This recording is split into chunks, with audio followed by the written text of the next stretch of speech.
Get back tomorrow. Wise words unless you're talking about pension plans. That's Feeder on XFM 104.9. Wise Gervais, Steve Merchant, Claire Sturgis. Competition time. I haven't got the usual competitions of songs of phrase and monkey news and the other Carl nonsense. You know, I'm not. There's no cheapest chimps.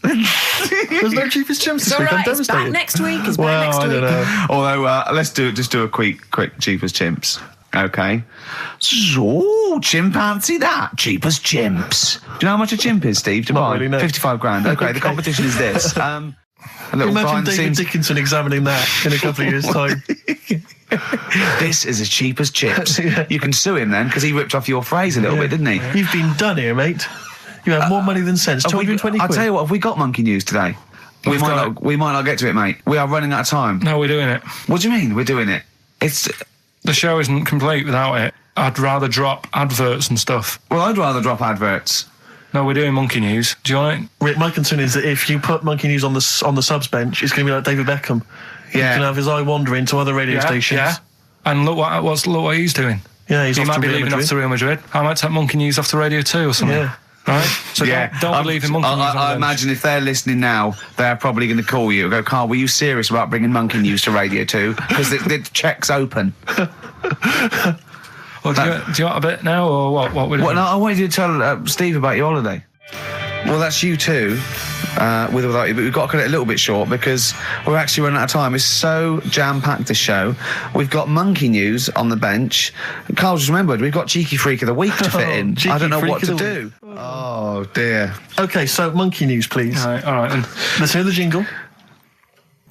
Oh, chimpanzee that, monkey news. Right. Now, before and again. Go on. Oh, chimpanzee that, monkey news. Brilliant. Right. Right. Before I went away, I told you about Alfred. He was the monkey where there was a robbery going on in a bank. Yes. And then he nicked the robber's loot and backed out. Yeah. With a gun. Yeah, he sort of stole. He robbed the robber, didn't he? Yeah. Did he take his gun as well? He took the weapons. He took all the weapons. There was like a couple of robbers. He managed because they were so amazed that a monkey was coming in. It was like don't talk shite twice. Right? Anyway, got a follow up to that. Okay. Now, what was that monkey's name? Alfred. That was Alfred. So anyway, because a lot of people wanted to know, well, you know, what did he do? Did he go off and have a holiday? Did he? No. Right, So the follow-up is, what happened is the monkey had the guns, had the cash, which was $250,000. Sure. Right? It went back to the zoo. Right? All right, Carl, you're talking... Ricky, I get angry with you when you won't let him finish his monkey news. Right. Can't we just get out of the official Imagine thing? if people were interrupting Trevor McDonald. It wouldn't happen. I want to make sure I don't get anything wrong. No, of course not. Check the internet. So the monkey goes back to the zoo, right, where all the zookeepers come out and go, get him. He's got the guns. Yeah. He hands out a couple of guns to his mates. What? Right? His monkey mates? His monkey mates. So they've all got a couple of guns each. Oh, Carl, Steve, I can't, mate. I cannot just stand it. Honestly, I want to scream. Please, I really get annoyed with you. They tried to do him a deal. They said, how about if... I'm going. Tell him that. I'm going. No, I can't. Step out from a... Okay, we'll just do it. Look, don't listen. Step out and I'll paraphrase what I hear for you when you come back in. Step out. Now, please. I need to hear the end of this. This is monkey news. This is important stuff. Right. Ricky now has left the room. He cannot bear to hear, which is surprising to me. Right. So anyway, they've got the money and they say to the zookeepers, how about we give you some cash? Yes. And they go... Oh. Sorry, hang on. Sorry, the zookeeper said that to the monkeys? Yeah. Right.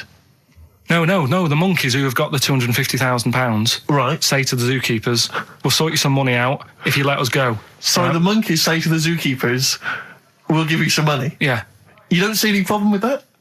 Right, listen. Okay. It's nearly finished. Right, I'm listening out there. This is ridiculous. What do you mean the monkeys say? What do you mean the monkeys say to the zookeeper? They were probably holding the money out, like kind of going, look, we'll do your deal. Right, okay, come on. And what happened is, I think they were happy with that. I think they left, and that was that. They wanted to get out of the zoo because they didn't like it in there. There's the thing. Right, I don't... Just have a look. Right, Carl, think. Right, how did they get out in the first place, this one? Just let Steve have a... So why did he go... So he went and robbed... He thought... What, he knew there was going to be a robbery that day, did he? He might have been getting some money before they went to escape, and then that happened and they had more money. They might have been withdrawing some stuff out. What do you mean? No. If he was planning on leaving the zoo, he's going to get his savings. What are you talking about? What have you read there, Steve? I've got a feeling this is a review of one of the Planet of the Apes films. I think it's Escape from the Planet of the Apes. I'm not certain. It could be Beneath the Planet of the Apes. Right, what... I mean, Carl, think. Please think, right?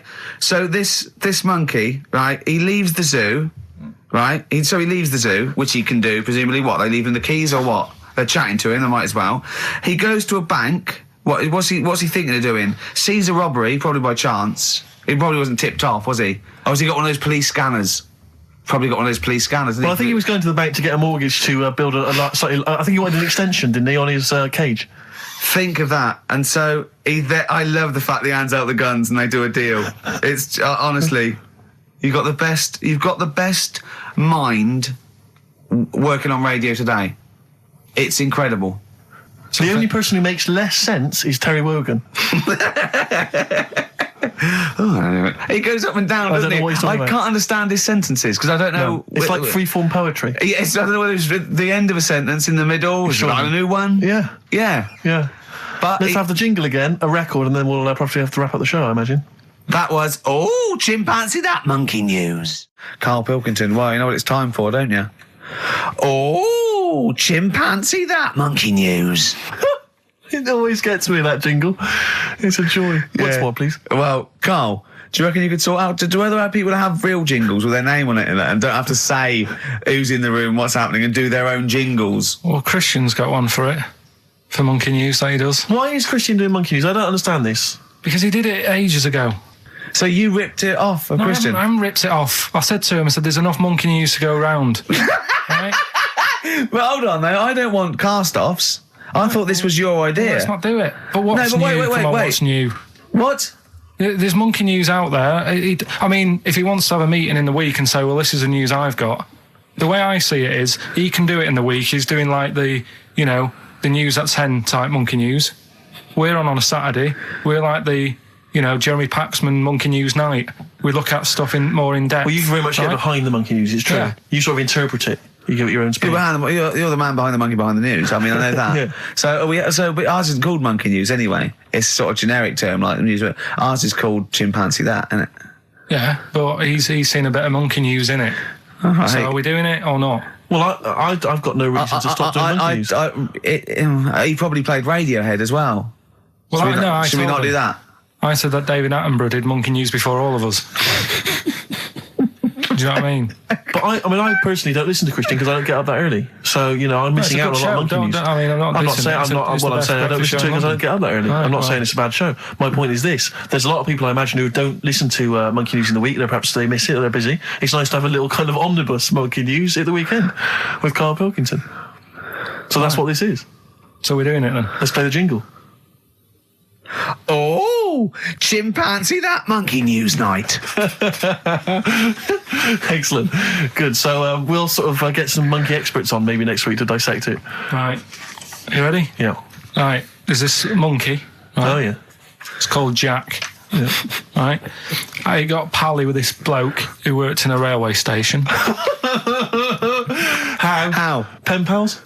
I don't know. I didn't say all that. Internet, I'm just telling you. I'm shortening Chat it. rooms on the internet. So anyway, he's helping him out all the time. It's this fella's job, right, to sort of make sure it's safe for the trains to come in, that sort of thing, right? But he's always working on his own, so he's got his mate Jack in with him, right? This little monkey, and they're having a good time. They share lunch together and stuff like that. Anyway, it gets to a point when the fella whose job it is, right, starts getting old. And Jack, the monkey, starts getting more involved. Presumably this is a chimpanzee as opposed to a monkey, you mean? When you say monkey, it's generic term, you mean chimps usually, don't you? Yeah. Go on then. So, he's clocking the fella doing his job and he's thinking, I can do this, right, the monkey. I love it. He's helping out. He's pulling down the levers and stuff, so the train's sort of coming on the right lines. Sure. Yeah, He's clocking it. He sticks his head out of the little window, see the trains coming and that. I hope British Rail are listening. Yeah. Right. In the end, the fella whose job it is, he lost a leg for some reason, couldn't work anymore. Lovely. Gave Jack the job. Yes. Right. Okay. The railway company are happy with that. I'm sure they interviewed a number of people, but he was the best monkey for the job. And that's good, isn't it? Well, it's not true. Right, once again. Well, it's not true. Don't hand Steve a piece of paper that someone put on the internet who is probably a bigger mentalist than you. That's not proof. It's not true. At no point did a railway company give a chimpanzee the job of signalman. It was ages ago. What? Steve, when was it? It was before trains, probably. Well, it's in the 1880s. Yeah. According to this piece of paper, which is what you've based your monkey news on. Now, of course, I think ITN and a lot of the news channels, they tend to get lots of independent confirmation of their news before they give it out as fact. But you've got an email from someone, so let's assume that's real. It says, for this, Jack was officially put on the railway payroll, earning 2 cents per day and have half a bottle of beer on Saturday. That's what we pay you, isn't it? He doesn't even get the beer. Oh, dear, he's not allowed to drink, are you? Someone emailed in, actually, and said, Carl, some years ago, did you die? And they took your face and transplanted it onto that of a chimpanzee. It would make a lot of sense. I've never seen you. He always has T-shirts right done up and long sleeve. I bet he's hairy under there. Yeah. I bet you are hairy because you have to shave right up to your eyes. You're one of them, aren't you? And I can see the growth, and it comes out the top there. Are you really hairy underneath? Pretty hairy. Are you really? Well, what's up with that? You're a humanzee, aren't you? That's why you're fascinated with them and why your IQ is sort of about 80. I think you might be. You might. I don't mean there was any. I think it was a genetic sort of throwback. Well, you're pretty hairy. Look at your arms. What? Just look, give me that banana and shut up. Play a record. That's mine. I was looking back over some of the shows, right, before I go, Carl, and I've just done a little excerpt of, a trailer of what we do, what we're about, and I don't know how the panel could overlook this. Play a bit, Carl, please. Shaking her muff, minge and tits around does not make her a hoe, then what does? These kids at school with big heads. Carl, what are you talking about? Shut! Oh, my name is Holy Fuck. Right, there's this monkey that was on a train station. Right. What if you mean cock to mean penis? It was my Down syndrome son. Oh, chimpanzee, that monkey news. So we've still got monkey news coming up. You're an idiot! You know what I mean? That's, to me, quality broadcasting. Really? No, because it's... Any negative, Carl? He was like this when you came up with Cheap as Chimps. He wanted to drop Rockbusters. What was the other thing he didn't like? That other TV idea I had. Yeah, what, putting a baby in a room, set it on fire and see if it can make his way out? Setting the room on fire. Let's not get silly. No, but he didn't like that, did he? I mean, I don't want to blow my own trumpet, but it does seem to me that my criticism of those things is probably justified. I mean, Cheap as Chimps, where is it now? Wow. Donald McIntyre took it. Not really, Carl, not really. It is but a pitiful memory. Right, let's have another tune and then maybe some monkey news. Yeah. Well, actually, now you've sort of mentioned a bit of monkey news, that I've found something in the week, right, that we've talked about in the past, right, that I've got some other monkey stuff, but this is just, forget it. What? Come on! What's the matter with you? Right, do you know that thing we did ages ago? What? When we were out one day and we were talking about monkeys in a room with a PC, and if you leave them in there long enough... Yeah, eventually an infinite amount of monkeys, or one monkey in an infinite amount of time, will eventually type the complete words of Shakespeare, yeah. Right, we talked about that ages ago. Yeah. I said it wouldn't happen. No, it doesn't make sense. You can't say it wouldn't happen, it doesn't make sense. It's a mathematical conundrum. It doesn't make sense. Go on. Anyway, right, they got a couple of monkeys. Alright, so not an infinite amount then. Okay, so, alright, but never mind. Yeah. Got a couple of monkeys, put it in a room. Yeah. I don't know if it was one PC or they got a job lot or whatever. Not an infinite amount then. And left them in there for a month. Oh, not an infinite amount of time then, either. Okay. So 2 monkeys a month. Okay, go on. Yeah, I see the experiment's working so far. About 8 monkeys. Oh, 8 monkeys. Oh, let me just work that out as a fraction of infinity. It's infinity, 8 into infinity. Oh, God, a month. And what happened then, Carl? Did they type the complete works of Shakespeare? I'm assuming they No, did. they only did a proportion of it. Okay, they just did Macbeth.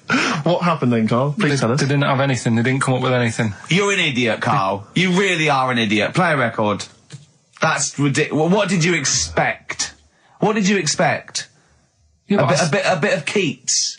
And Pastry of the Radio Times by one of them, the cleverest one. No, but what they did say is they didn't even write one word out.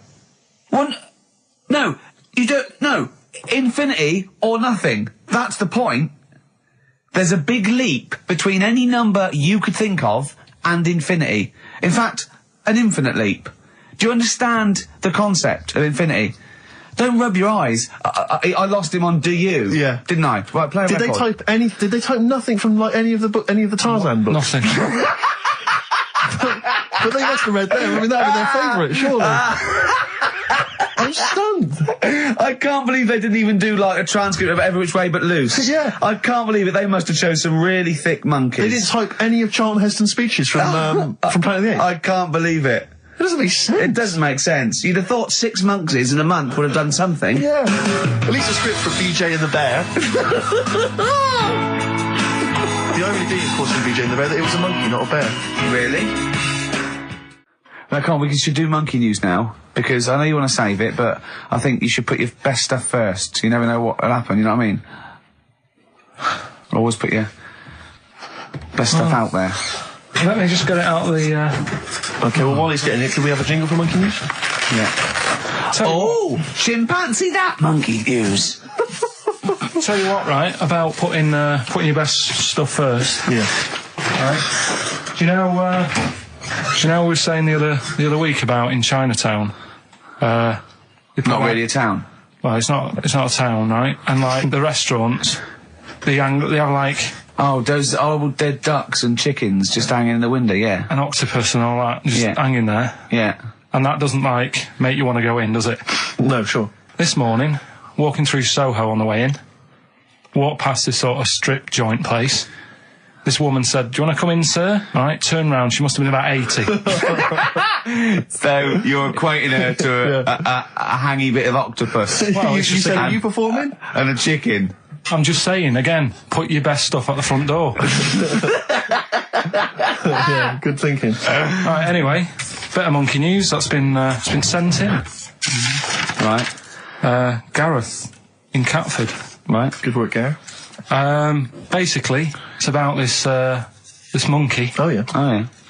in the jungle. Yeah.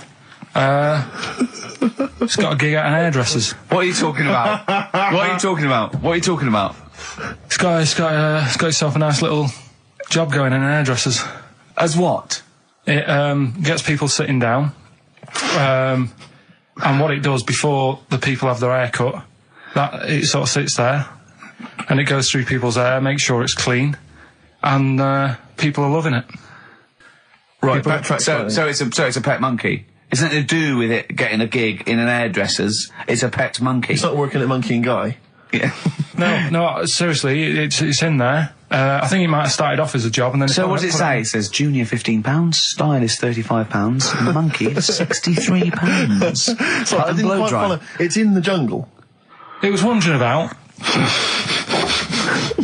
Right. Maybe it did start But it looks good, its hair looks good. Someone thought, hang Yeah, on. but never ever. You see, people make that mistake with hairdressers anyway. I always say, well, if the hairdresser's got a good haircut, go to where he's going. So, Can we just go back to monkey news for a second? So anyway, that's why. Yeah, I didn't quite follow why he's still his salon is in the jungle, or where is it? No, he was doing what he does in the jungle, right? Right. He's walking about. He wanders into the hairdressers. Yeah. Maybe they didn't have him on as a job straight away. He was just there. He was People training, said, "This is nice." He's sat there picking the knits. And Carl, I don't know where to start. Then it's just it's the embellishment. You don't walk in. He walks from a jungle to an hairdresser's. I mean, you're an idiot. You really are. I'd love to see you try and get a job in an hairdresser. If there was another monkey up for it, you'd never get a job.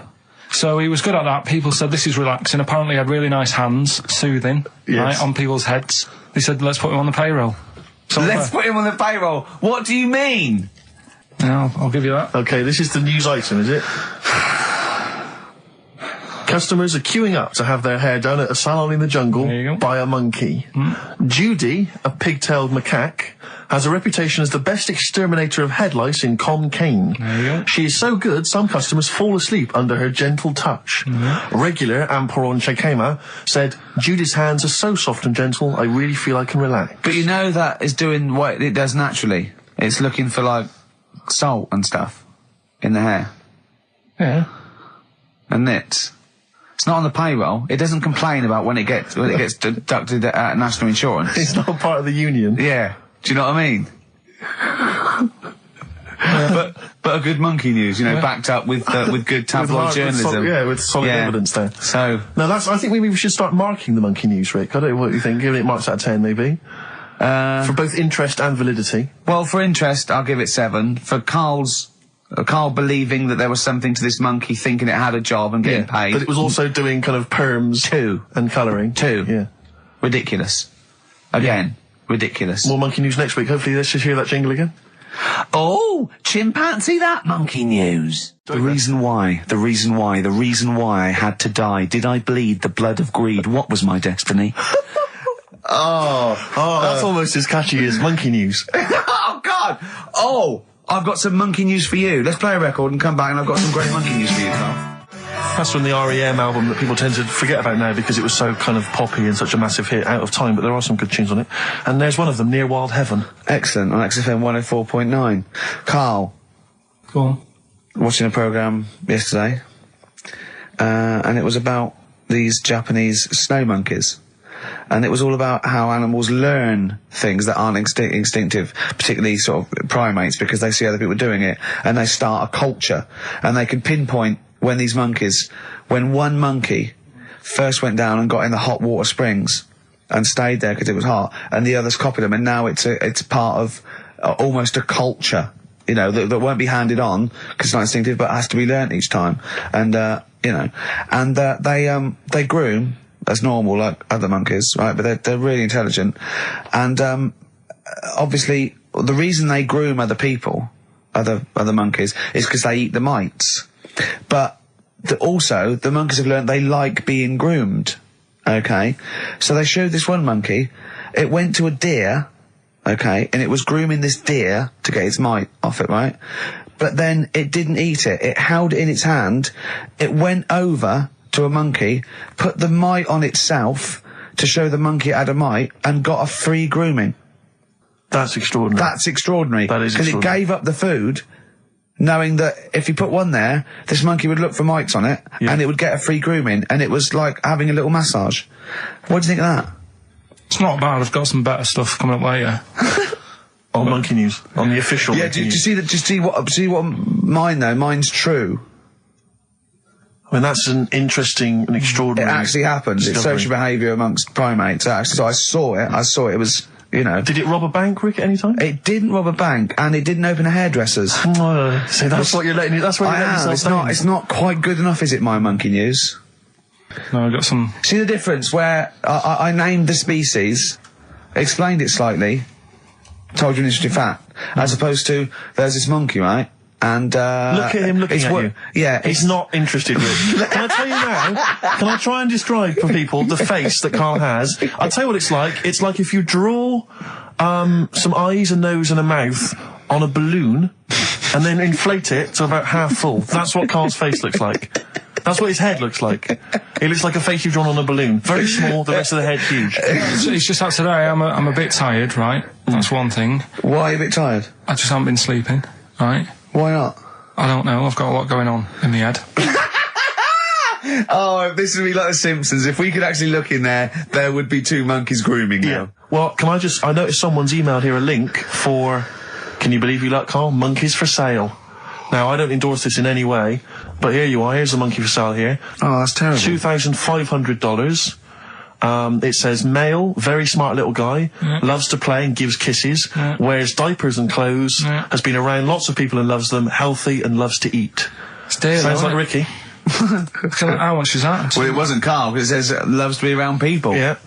There's a gibbon there. A gibbon for... Too pricey, though. It's like that Donald McIntyre programme he did, that Cheapest Chimps programme. He didn't do Cheapest Chimps. He didn't do a programme called Cheapest Chimps. Saying that, but... Well, he didn't. There's at no point did Donald McIntyre do a programme called... Play a record a minute. Play a record. So let's have official Monkey News. Play the jingle.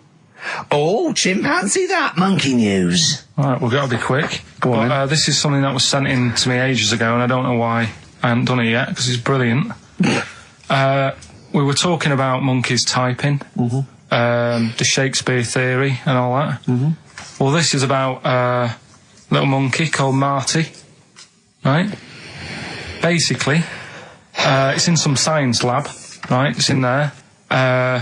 It was wandering about out of its cage, right?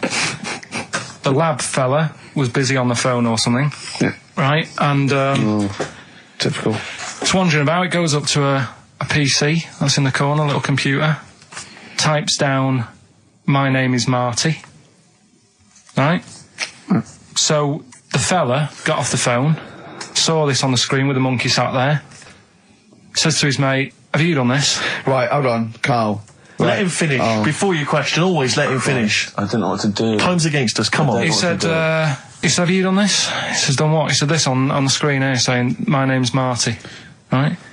He goes, "What are you talking about?" As he's having an argument with his mate saying, "You're lying, you did it," monkey's sat there typing, "This isn't a practical joke, my name is Marty." Right, and that's the end of the story? I'm not coming in next week. I think we need a week off. I actually think we need a week off. He's doing a web chat or something. You can go online and have a chat with it. The monkey's doing a web chat? I don't know. Has he got his own website yet?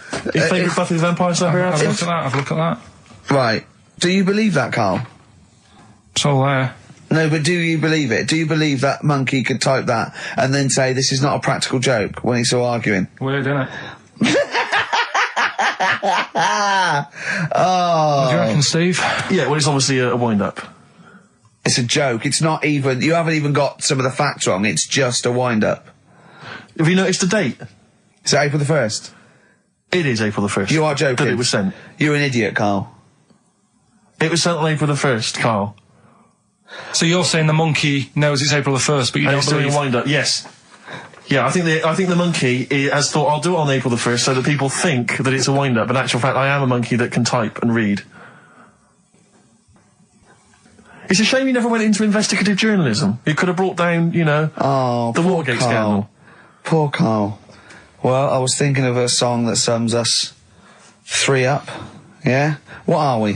What do you think? How would you sum us up? Tricky. Well, young, gifted and black. True enough. Apart from a couple of them. Yeah, we're not gifted. No. And we're not very young. No, I'm certainly not. Shall we take a week off? Yeah. Should we maybe just knock it on the head altogether? We'll take a week off and see what happens. Okay. See you next... No, let's not see you next week. See you in a couple of weeks. Yeah. Cheers then, Carl. Is there some monkey news? Goes without saying. Of course. Does it really? That monkey news is safe, isn't it? It's not like... You're always going home with monkey news. You know it's there. Yeah. It's like songs of praise on the Sunday. Well, it's that time. It's getting exciting. We've got Rockbusters results, but before that, a little bit of monkey news with... Oh, chimpanzee that monkey news. Karl Pilkington. Brilliant. Let's do it. I haven't read that for a couple of weeks. Go on then. Alright, so it's like this little monkey. Oh, yeah. Who lives in Morocco. Right, I'll just warn you now, you're on thin ice from last time, okay? So make sure, is this real? It's been Don't say anything you would think about it. As you're saying it, think to yourself, oh, is that true? Do monkeys do that? Do they think like that? So, go on then. So anyway, yeah, so there's this magician in Morocco, right? He's got a little monkey working with him, right? The way it used to work, magician used to do his thing on stage, do a little bit of magic, people loved it. Then the monkey came out, had a little cap, walked around the crowd and stuff, got the money, had a good little team thing going on, right? Yeah. So anyway, the monkey's name was 86. Right. Because back then there was so many monkeys, it was like, oh, what names, do you know what I mean? What names do you use? What do you do? So they just named them, right? So this little monkey... What, he had 86 other monkeys? No. It's just that because a lot of monkeys were sort of working back then, helping magicians out, you know, doing bits and pieces, busking, what have you. Well, Rick, you know how there's so many... Why would there be a confusion with that? If he only had one monkey, where's the confusion? People would go, I'm not going to go and see that. I want to see 86. He's the better monkey. Do you know what I mean? What does it matter? I don't know what you mean. Well, why do they need... Where was the confusion? With people going to the circus and going, what monkey are you going to go see tonight? I don't know. It wasn't a billing, was it, with a monkey? But Rick, it's just the same with humans. You know, there's so many humans now that we can't give them names anymore. Yeah, they all have to have numbers. Exactly, yeah. There's so many humans, you know, with 5 billion people. We can't give them names. It's impossible. But, you know, with a few monkeys anyway, number working... 22, go on. So, anyway, there he is. 86. 86. With his hat. With his hat, walking around, getting the money. Yeah. Anyway, the magician sort of, you know, thinking about moving on. Because in Morocco, he'd sort of done all the tourist traps. Sure. So he had a word with the monkey, said, how about we... See? No, let him continue. Think. He let him continue. He didn't have a word with the monkey. Let him continue. So what do you think about going over to Spain? Yes. Sure. So, the monkey was in agreement? So he said, all right, go on then. Right, so they get in the car, and, like, the magician knew he'd have a bit of a problem on his hands because you're not meant to take monkeys out of the country. Yeah. Right? So he thought, right, what I'll do, I'll get a car, right? Right. Stick the monkey in a boot, right? Get on the boat and hopefully sort of, you know, stick it in some luggage and what have you. Yeah. We'll be over there, we'll be earning big money, everything's going to be great. So the monkey was like, brilliant.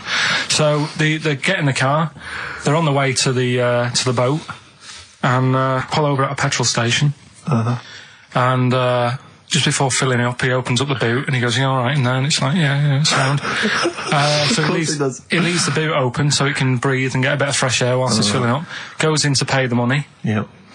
Pays the money, goes, I'm just paying for the... Right, this monkey is not going to drive away in that car, or we're never doing this feature again.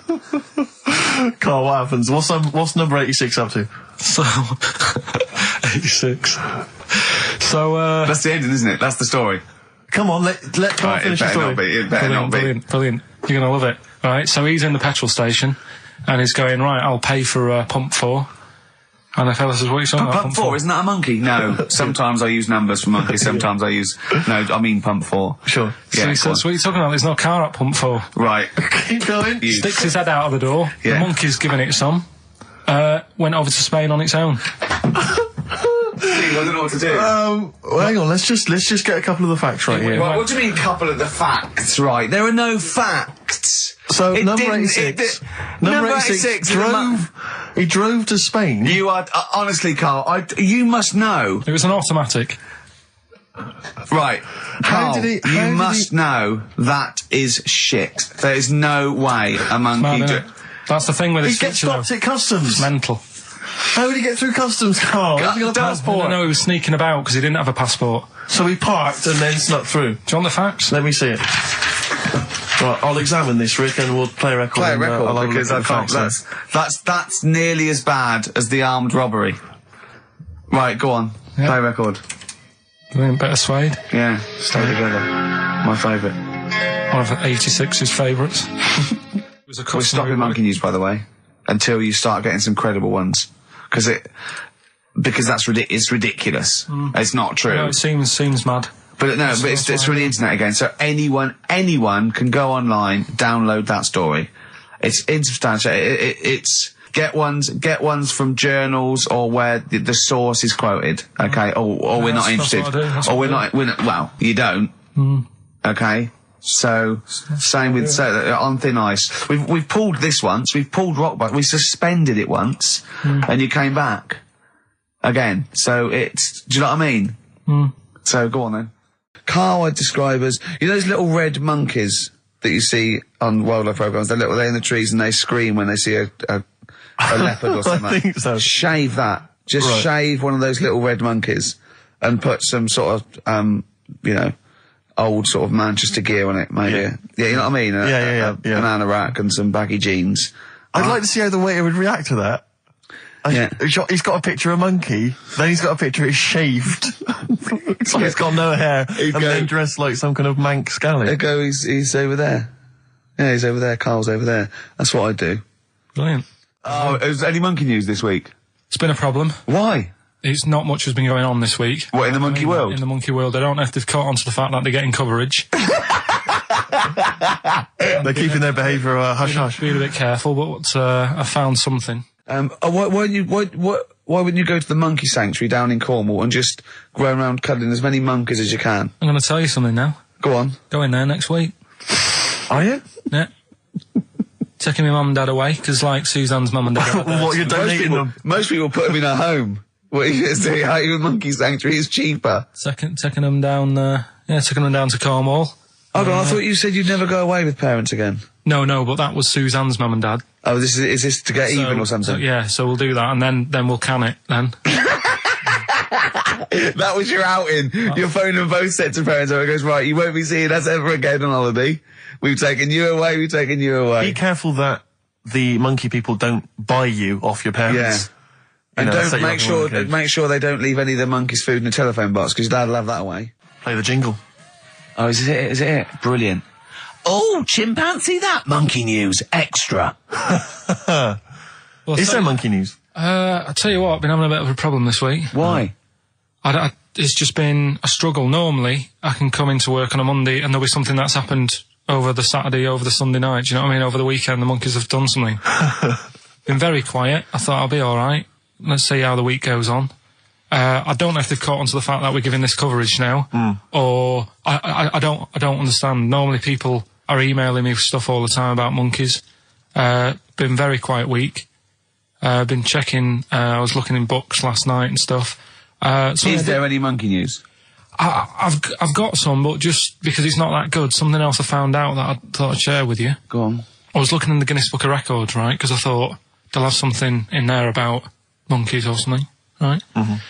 And there's a little monkey, I think it lives in Asia, right? There's loads of them live in Asia. Might just be travelling, but yeah. And something I found out, I don't know if they've got it right, and that's why I want to bring it up. Apparently, it's the mammal, right, that's got sort of the pointiest eyes that pop out of their head.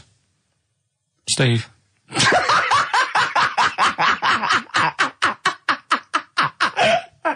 Now, the thing is, right, I thought that's interesting. Yeah. Apparently, it's the biggest with the sort of goggle eye type thing. Right, yeah, go on. Apparently, they come out of their head 1.6 centimetres. 1.6 centimetres? What, you mean they protrude? Yeah, they protrude from the head at 1.6. Okay. What? How long? Have you got a ruler, Rick? 1.6. He's having a go. I'd say I'd be a little bit annoyed if the monkeys beat me. Well, I don't think it has. That's what I'm hoping. Is there anything we can... I mean, what's 1.6? Oh, can you... It's about... Drop your trousers. It's, about 3/4 of an inch. What do you think? I don't know. Have they got it right, or what? Maybe I should come down to Monkey World with you next week. So anyway, that's not the monkey news. That's just something that cropped up. And Sure.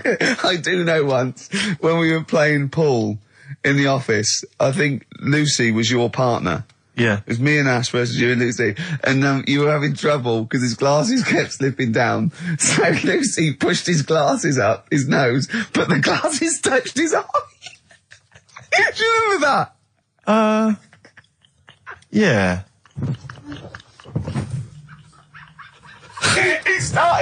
He started it. Well, you're the one who joined in. No, I know, and I feel bad now. Yeah. He makes me nervous when he goes, yeah. It's like, play a record. No, I'm just trying to think about which part of your fat, middle-aged physique I can pick on. The tits would be a good Yeah, start. yeah. Oh, the belly. Sure. Oh, what do you think of that? Oh, that's... What is that? Play a record. is that monkey news for this week? Have we not got any other monkey news? Well, it's just, it hasn't been that good. I mean, the one that I found out here, because we've covered so much in the monkey world, right? The fact that we've done a monkey that was a sort of half man, we've done a monkey that got a decent job in a train station. Can you think of any of the other? Well, that's just some of the great monkey news from the past. That's what I mean. So that's what you got to compete with. So even though this is quite amazing, just tell us. Another monkey's got married. Oh, not another monkey getting married. What do you mean? It's got another one. You know, it was knocking about with some woman monkey for a bit. A woman monkey. They decided to, you know, get married. Yeah. They did. What do you mean they decided to get married? Was it pressure from her parents? They had a good do, and Good do. I love the spread. I love that. Peanut vol-au-vents. Yeah. Celebrated in a pub, and then they both went off to the cage that night. That's what I mean. Even though that is quite impressive, because It's not true. Or it's a joke. It's nothing. It's not. on an Nova website, official sort of news website. 2 monkeys have married in Romania after a whirlwind romance. Well, that's... After a whirlwind romance. God, yeah. Yeah, a quick one hanging onto the rope. Yeah. She was in the tyre. Yeah. He saw it. Yeah. He went, have a go at that. They go, we got to marry her now. Yeah. Her parents came in and said, did you just shove my He was in daughter a zoo tyre?" knocking one off. She went, I can do that for you. Yeah. Yeah. Guests say the monkey bridegroom was scared by the number of people attending the wedding and refused to get out of his cage. So his bride... Not bloody Hello Magazine again. No, it was no. I think it was like last minute nerves. Right, like right, you know, legit, I'm yeah, single second now. thought. It's like you know, it's the big step. Yeah. But his bride enjoyed every minute of it. She was loving it. Yeah, she sure, looked lovely, by the sure. way. She looked lovely. Yeah. Did she? Oh, good. Reports she only appeared to have problems with her veil and dress. Do you see? You know, this is. The guests I hope they didn't ruin it like Anthea Turner and maybe get sort of sponsorship PG tips or something. Totally, with strong plum brandy, so they got them drunk as well. So they carried on the celebrations at the pub, and the bride was taken to her new husband's cage at night. I apologise. Play a record. I'll tell you what winds me up. What? Monkeys getting married. I know. And I'm not getting any action. And I got bigger eyes. Where are you going anyway? Where are you heading? Cornwall. Yeah? What's happening down there? Well, there's a monkey world. You're excited about that? We don't see that. Probably go twice to that. Yeah. Whilst I'm down there. How long you went for? The whole week? Yeah. Yeah. So, This is with your parents, isn't it? yeah. Taking them out. Your father, what do you think your father will be up to? What's he going to be nicking on this holiday? Well, he's, Tin. There's a lot of tin in Cornwall. He's, since they've shut the mines. He's just called Suzanne, said they've got there. Said it's a nice little place. There'll be no towels when you get there. So what are you do? What are you to do? Just going to chill out and sort of like go to the pub and stuff? Yeah, like I say, I mean, all I've got planned is probably probably Tuesday and Thursday at Monkey World. Right, come on now. Oh, chimpanzee that! Monkey news, earlier than usual. I'll have to save this link now. Monkey news. We've done a lot of stuff, right, on monkeys. And most of it has been... Is bollocks. No, has been like happy stories. Oh, is this it's not... Is this going to be like our tune? Our monkey tune. Simon Bates and welcome to our monkey tune. No, but do you know what I mean? We've done stuff about a monkey that robbed a bank. Yeah. Why is that happy? He had a great life after that. Right. What, in Marbella? Yeah. Right, we did the one who saved someone's handbag in a railway station. We've had a lovely marriage, couple of marriages. Couple of marriages. Couple of monkey marriages. Yeah, yeah. There was the one who got a job in a railway station. Yeah, the hairdresser. The one who set up a business in Spain. I don't even remember that one. That one either. I'm willing to believe that happened. Go on then, Carl. But anyway, yeah. So today's isn't that happy really. It's about some monkey. I think it was a chimp. Who's an ape? Go on. He tried to. I mean, the story sets off at a sort of a weird thing. Yeah. It's something about he went to Russia to do some business. What are you talking about, Carl? It jumped past that bit though. It didn't start there. What are you... Do you know what I mean? It didn't tell you what he was doing. It just said, "There's this monkey went to Russia, to do some business, I know. do some stuff, I don't know. bit of monkey business." And anyway, didn't work out. It's So, they were furious. We wanted a surgeon. You send us a monkey. Anyway, ended up being homeless. Oh. No, you're It's always joking. taking a turn for the worst. What, couldn't even get into like a tree hostel or anything like that? That's the problem. And God. ended up homeless. Got in with some tramps. I don't know where to start. Come on. So he's knocking about with some tramps and stuff. Sharing drink and what have you around a little fire. They broke into some home, not sort of squatted. Right, so in some not flat. homeless anymore. Problem was, he had a roof over his little area head. Yeah. And he goes, this is good. This is, we're having a good time. This is sorting me out. Yeah. He had his He mate. said that in Russian, though, didn't he? What was he eating?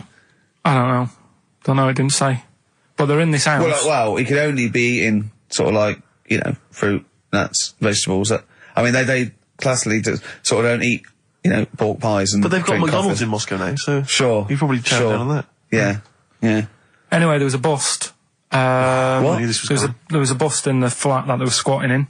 All the other tramps sort of knew what was going on, legged it, left little chimps out there, got arrested. And they thought it was a real fella at first. They were like, get him, he's obviously just a scruffy bloke who hasn't had a shave and stuff. Yeah. Yeah. Hasn't shaved his back for a while. Or his face. Yeah. His head. Got him down the station, and the boss was like, what's going on here? We've got a monkey here. He was like, what? So you arrested a monkey? Well, so the arresting officers hadn't noticed all the way to the station that he kept slipping out of the handcuffs and was going for the entire journey. They didn't notice till they got there. What, did they put a hood over his head maybe and just like, I don't know. I'll give you the story if you want. There's the headline. What is it?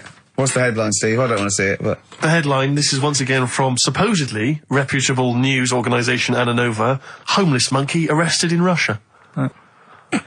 Did you read on, or did you see the headline and make up that whole story? It's most of it is there. What isn't there? What bit isn't there then? I think Steve can have a look over it, check it out and stuff. Point out the embellishment for me, Steve, will you? Well, what it doesn't say is that the police didn't realise it was a monkey. That's what I was guessing. Really? That they got it back and they said, what are you doing? We've got a monkey here. And they go, yeah? Yeah. Oh, God. There's some more monkey problems in the week. Have you seen the Alfords advert with monkeys in? No. There's a new advert out for Alfords selling bikes and stuff. Yeah. It's got some monkeys in it. It's caused an uproar. Why? People are saying it's, dressing them up in tracksuits and that is, Taking the mickey out of Manchester. it's not nice for the animals and that. So there's been loads of But complaints they get a about free it. bike or something, do they, I imagine? I think they kept the tracksuits. Yeah. But, Shall I that's record the after thing, this though. cheeky freak of the week? No, I'm just saying we're not doing this to sort of, again, take the mickey out of the animals and stuff. These are true stories and that. I've just had an email here, monkey news. Yeah. From a listener. Monkey spotted holidaying in Cornwall. A chimp was spotted holidaying in Cornwall last week after befriending a family of 3. One onlooker said, it was incredible. He dressed and behaved exactly like a human being. He even settled the hotel bill at the end of their stay. The only telltale sign was his lack of table manners and the incoherent babble when he opened his mouth. There we are. So, Well, what do you think of that, Carl? that's the listeners, Carl. That's Joanne. Amusing, articulate, accurate. She remembered Accurate. it exactly who's there and everything, setting the bill. It's all there. So, I mean, even though people think that you're slightly simian, slightly less than human on the evolutionary ladder, they do listen to you. So, I mean, I don't know who's more stupid in the end, you or the listener. Did you get to the monkey sanctuary? Because this was the big thing. You were going into Cornwall, you were going to visit the monkey sanctuary. I've never seen someone more excited. You had 2 days put aside for the monkey sanctuary. How did it go, Monkey World? We were on our way, right? I found like a little, in a little cottage that we had, right? It's like a little folder, with little leaflets in saying if you're into mountains, you want to go here. Yeah. If you're into castles and that. to Little Castle monkey World. on the leaflet, right? So I thought I'll be needing that. Took that out, made sure that's safe and Yeah. that, right? We get in the car, getting ready to go. My dad says, "Where is it?" I look on the back. It's in a place called Low or something like that, right? Yeah. So we're on our way. Can't believe me luck. It's going to be a great day and all that. Yeah. And then start looking at the leaflet, right? And noticed didn't have any chimps there. Yeah, it's not Monkey World. It wasn't a Monkey World. Well, what was it called then? Something like Monkey Town. yeah, it was just it had like woolly monkeys in it. That's what they had. What? Woolly monkeys. What are woolly monkeys? Those things Johnny Vegas off the advert. Right. Loads of them. They're dumped now since ITV Digital went under, so they just put them in a cage. I don't understand. They're woolly. They're like they're sort of like little fluffy little baboon type things. Woolly monkeys. I mean, it's not your chimp. It's not your classic chimpanzee. So did the car screech to a halt? It was like yeah. it was like the mission in Armageddon. I just said abort. We're on the way back. So how far had you got before you bothered to read the leaflet? Probably about 5 miles away from where we were. So what did you do with yourself? You must have been distraught. Well, nearly the end of the show, but we wouldn't let them down, would we? You know what it is now, don't you? Oh, chimpanzee that monkey news. Right.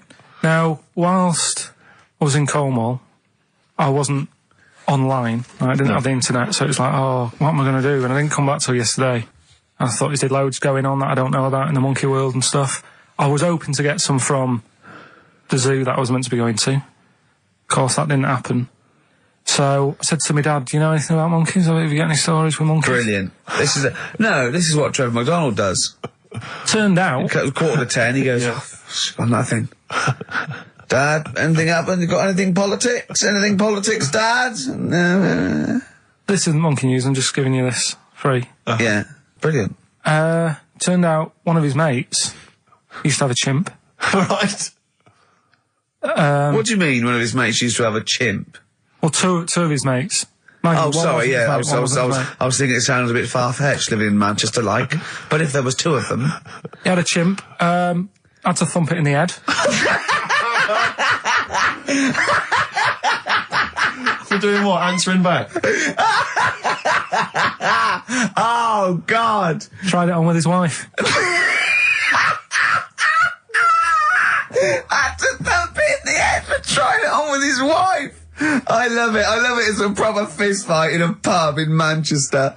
Oh. I'd call him up, but he's one of them who like swears all the time. Right. Oh. I mean, it'd be good to get him on and just... Let's interview him. Can we not interview him pre-record? We can bleep out the swear. I'd love to hear his story. Do a lot of work, that. Yeah, well, we're not scared of work, are we, Steve? I'll get myself if you can't be bothered. Yeah, I'll have a word, I'll sort it out. Yeah, try to sort that out next week. Sort that out, yeah. Well, don't tell us the rest of the story then. Let's let him say in his own No, words. but there was another one as well. When you say you can get him on, but he swears a lot, you mean the monkey? Okay. I'm assuming he's more coherent than your dad's mate. But there's him, and there's some other fella he knows who had a funny name. I'll have to find out, because you'll love his name. But he was a drag artist. Yeah. And I think he said my dad went round one day, I don't know why, right? Went around there, knocked on the door, chimpanzeed. Carl, I don't know what you're doing, mate. I don't know where this place you live. Next door, there's an horse in the front room. There's chimps running round. Mad. Anyway, chimpanzee. Is that it? Is that the end of the story? There's a chimpanzee in the door, and that's the end. You sure it wasn't the drag artist before he shaved? no, I'm sure it wasn't your gran. Because I like the really airy ones that decide they can be female impersonators. Yeah, your gran. Anyway. Go on then. This is the monkey news. So you got that for free. What's this going to be like, Well, Steve? let's have more jingles. Okay. Oh, chimpanzee that. Monkey news extra. Okay. Right, another phrase. We've been talking about phrases today. Yeah, we have, Don't touch your granny when she's shaving. Yeah. Don't teach your granny to suck eggs. Yeah. Don't look a horse in the mouth. Yeah.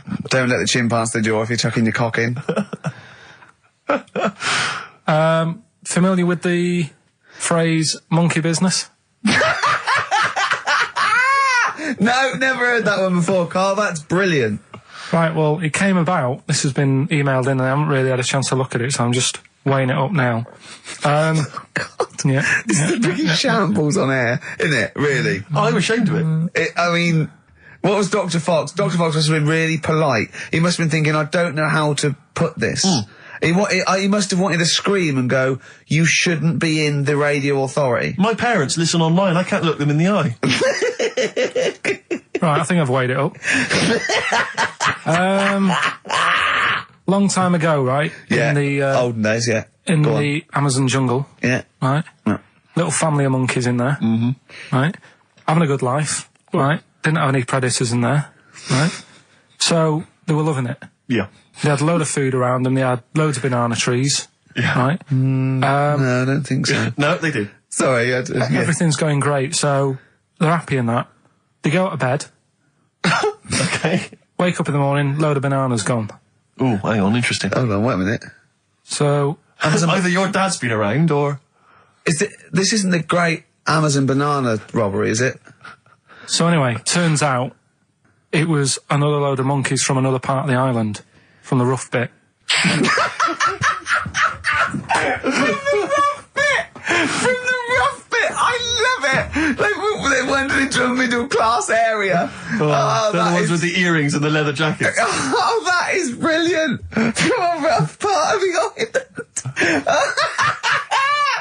So the monkeys thought, well, there's no point getting into a fight with them because they're harder than we are. Yeah, Yeah. of course, and they carry chains. So I love all this conjecture. They got flip knives and tattoos. Yeah, go on. So basically, they said, let's do some business with the bananas.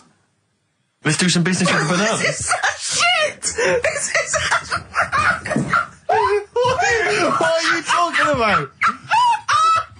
Oh, Christ! Right, calm down, we haven't got much time left. Oh, God! What do you mean this? Forget it. No, don't forget it! Carl, do not press that! Switch the record off. Switch the record off. Christ! Switch the record off, Carl. What are you talking about? What do they do? Oh. Let's do business with the bananas. Yeah. So they said, well, rather than them coming robbing them, we'll flog them. So that put a stop to it then. The monkeys came. They didn't have money. They said, give us some bananas. And it says So what, they exchange bananas for bananas? for berries and nuts. So that's where the phrase monkey business No, it's comes from. Little business to set up. Right, there, God. That's the end of that as well. So that's the end. That is a shame. That's the end of Rockbusters and Monkey News. Well done. You've done it in one show. We killed off Monkey News and Rockbusters. Didn't I tell you that there was some sort of petition for Monkey News? Was there? What was the Caused story? a lot of it's loads of emails and that. You saying- mean you've done Monkey News? You mean you want to do Monkey News? No, but seriously, there's uproar, and people were like, "You can't get rid of Monkey News. Yeah. Don't be doing that." Loads Loads of people. Was it monkeys? Trying to write the complete works of Shakespeare? Did Tony Blair get a whiff of it? And he's coming So down we're like a doing ton of Monkey bricks.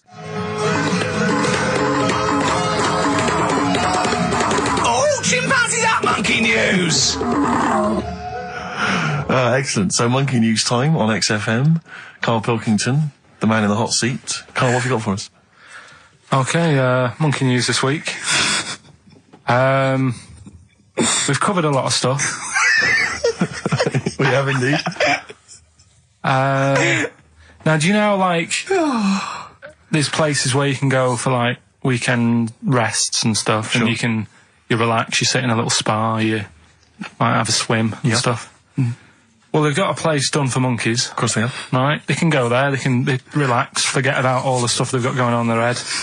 They can have a manicure, Right. got nice meals, It's not called a manicure, though. It's called a chimpacure.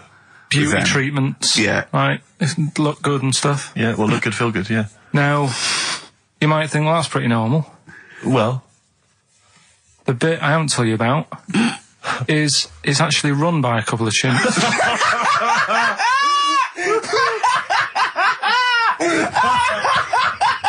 Oh, God! Oh, God! Oh, God, you're a maniac! right. Oh, for Christ! Oh. Let's just... That's like coming a chimp! Let's Of just... course it's not! No, it is, because think about it, right? No, not think about it. What do you mean, yes, it is? Of course it's not run by a couple of chimps. What do they do, get a loan? Right, if a chimp wants Yeah. to have a rest, Yeah. Where would you go to? A place that's run by humans that don't know what chimps' needs are? No! My point is this, how did they get it together? How did the two chimps, Mr. and Mrs. Chimp, went for a lunch and said, I'll tell you what we need, a spa. I think it started off quite simple, right? Just basic stuff. But they've expanded over time because it's become so popular. It's gone mental down there. Sure. Go! They've all heard about it. Now, the thing is, the problem is this, right? That isn't even the top and bottom of it, right? God, Christ. The problem is, it's been going on and on and on, right? It's been earning a lot of money and stuff. The monkeys are happy. The monkeys that go there are loving it. They're telling friends and stuff. They're all coming to it. Now, the problem is, it's this little monkey, little man monkey and a little woman monkey, right? Yeah. They were sort of girlfriend and boyfriend. Sort of. It's an open relationship. They can play around if they want. Well, the problem is they're not married, right? Now, trouble brewing. The lad monkey, fella monkey, he's getting quite old. Mm. And the problem is, because it's his name that's down on all the stuff. Carl, all the forms. actually, Let him finish. I'm getting scared now. Let him finish. It's his name on the business, and the problem is his missus is kind of like, what's going to happen? Sure. Where If are he you passes getting away. this from? Internet.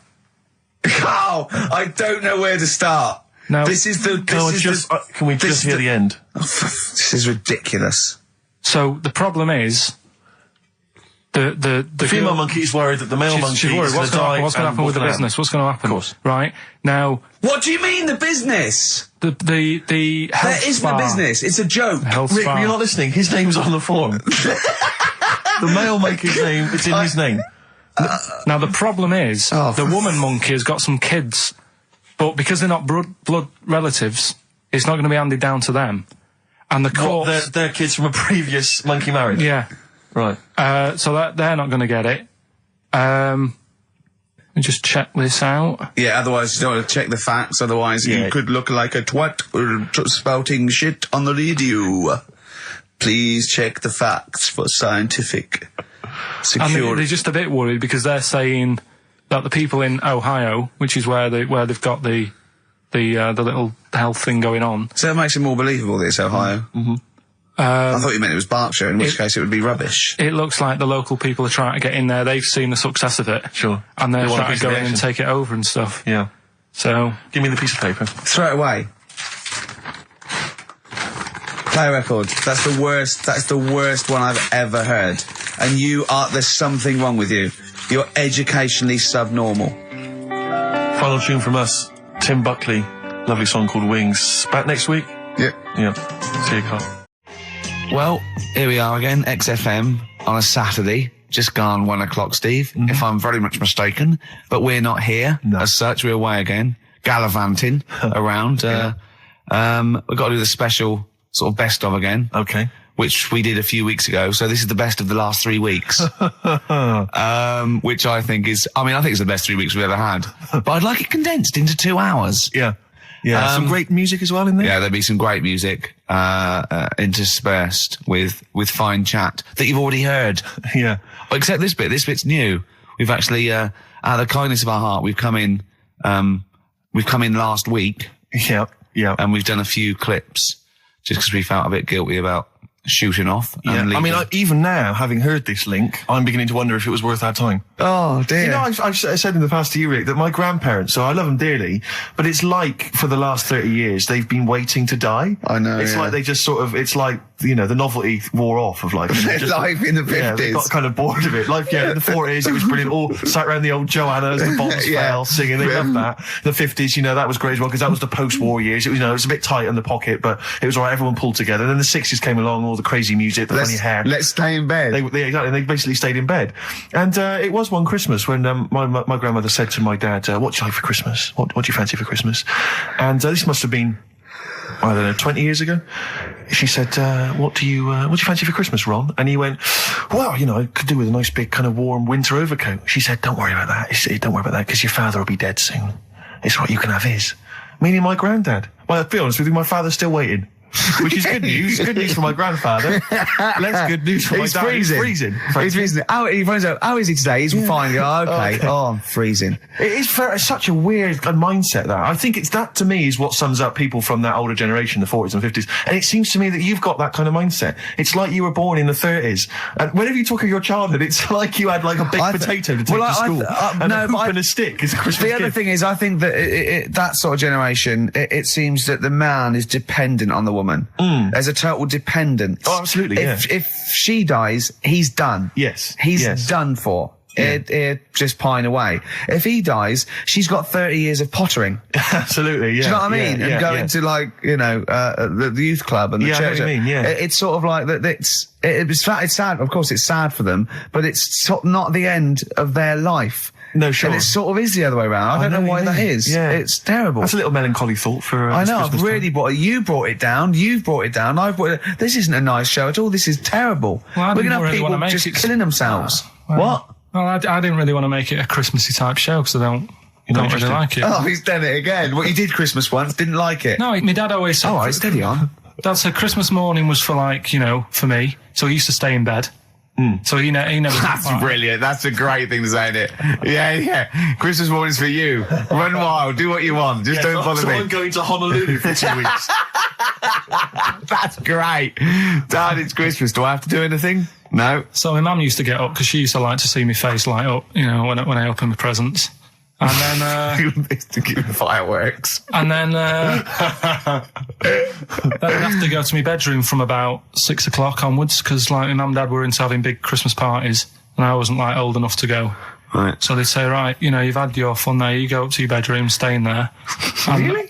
Yeah, I remember one year, right, I got a train set, that's what I wanted. Yeah. Right? It's brilliant.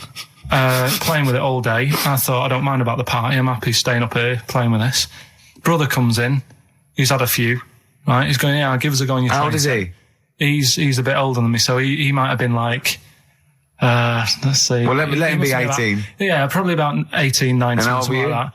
I had a train set, so I don't know, about 14. something like that. Yeah. Right, so I'm playing on that, loving it and stuff. And then he comes in and goes, oh, gives a go. He turns the transformer up to like 14. He went really fast for about 5 seconds, broke it, and then he went back downstairs.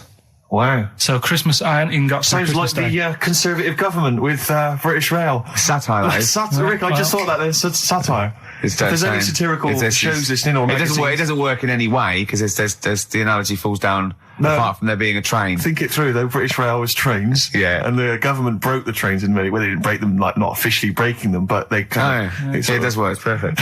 Oh, I'm pretty pleased with that. And I can't. And no one's asked him to be on. Have I got news for you? It's weird, isn't it? Because it's strange that when you've got a satirical mind that's as quick as that. Yeah.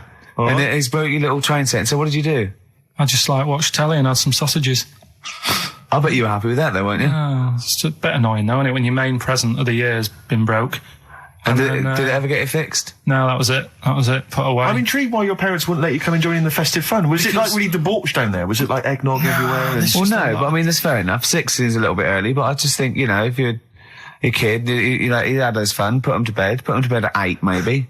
And Do you think so on Christmas Day? I thought that was a day for family. Well, not if there's a party going on. And Well, don't have the party on the Christmas Day. Well, that's another option. Yeah. Your parents are weird, aren't they? A strange breed. Well, I think that was the year, right? You're talking about buying presents and stuff. I think I did treat my mum to... I didn't buy my dad anything. I think that was like when I got a bit older, he used to get me dad something because he wasn't that bothered anyway. No. So, got me mum. There was a cheap shop, right? Of course. Thank God for that. Called Snips. Right? So I went in there and I thought, let's see what I can get her. And remember Victoria Plum? I don't think so. Well, it's like a fairy character. Right. Right. I mean, mum's into gnomes and stuff, right? So I thought, right. She must be pleased with you then. Victoria Plum. I was thinking, is that one of the neighbours? Is it like a brandy Do you liqueur? remember Victoria Plum? Victoria Plum. Victoria Plum, yeah, it's like a little fictional sort of character, right? Okay. So I saw it, I thought, yeah, she'll love that, right? So I did my paper round, saved up for 2 weeks, right? Oh. Got that sorted, went to Snips, bought the Victoria Plum. Next day, I'm in town with her, right? So I think, I know what I'll do. I said, come in here a minute, right? So we go in and we're looking around and I tested her, right? I went, look at that there. That's all right, isn't it? And she goes, oh, it's bloody awful. Oh, Carl. Oh, Carl. Oh, God. So then Christmas Day comes. I said, don't bother opening it. She said, no, why? I said, Oh, "Don't." no. Why did you still give it to her? So, well, it's too late. I'd already bought it. Oh, Carl. So she opened it, and I was like, and she said, oh, that's nice. I said, why are you saying that? I said, the other day, she said, it's bloody awful. She said, oh, no, I thought you were pointing at something else. Oh, no. So that's why I don't get anyone anything anymore. Oh, God. Play record. Oh, God. Oh. XFM 104.9. We're not here.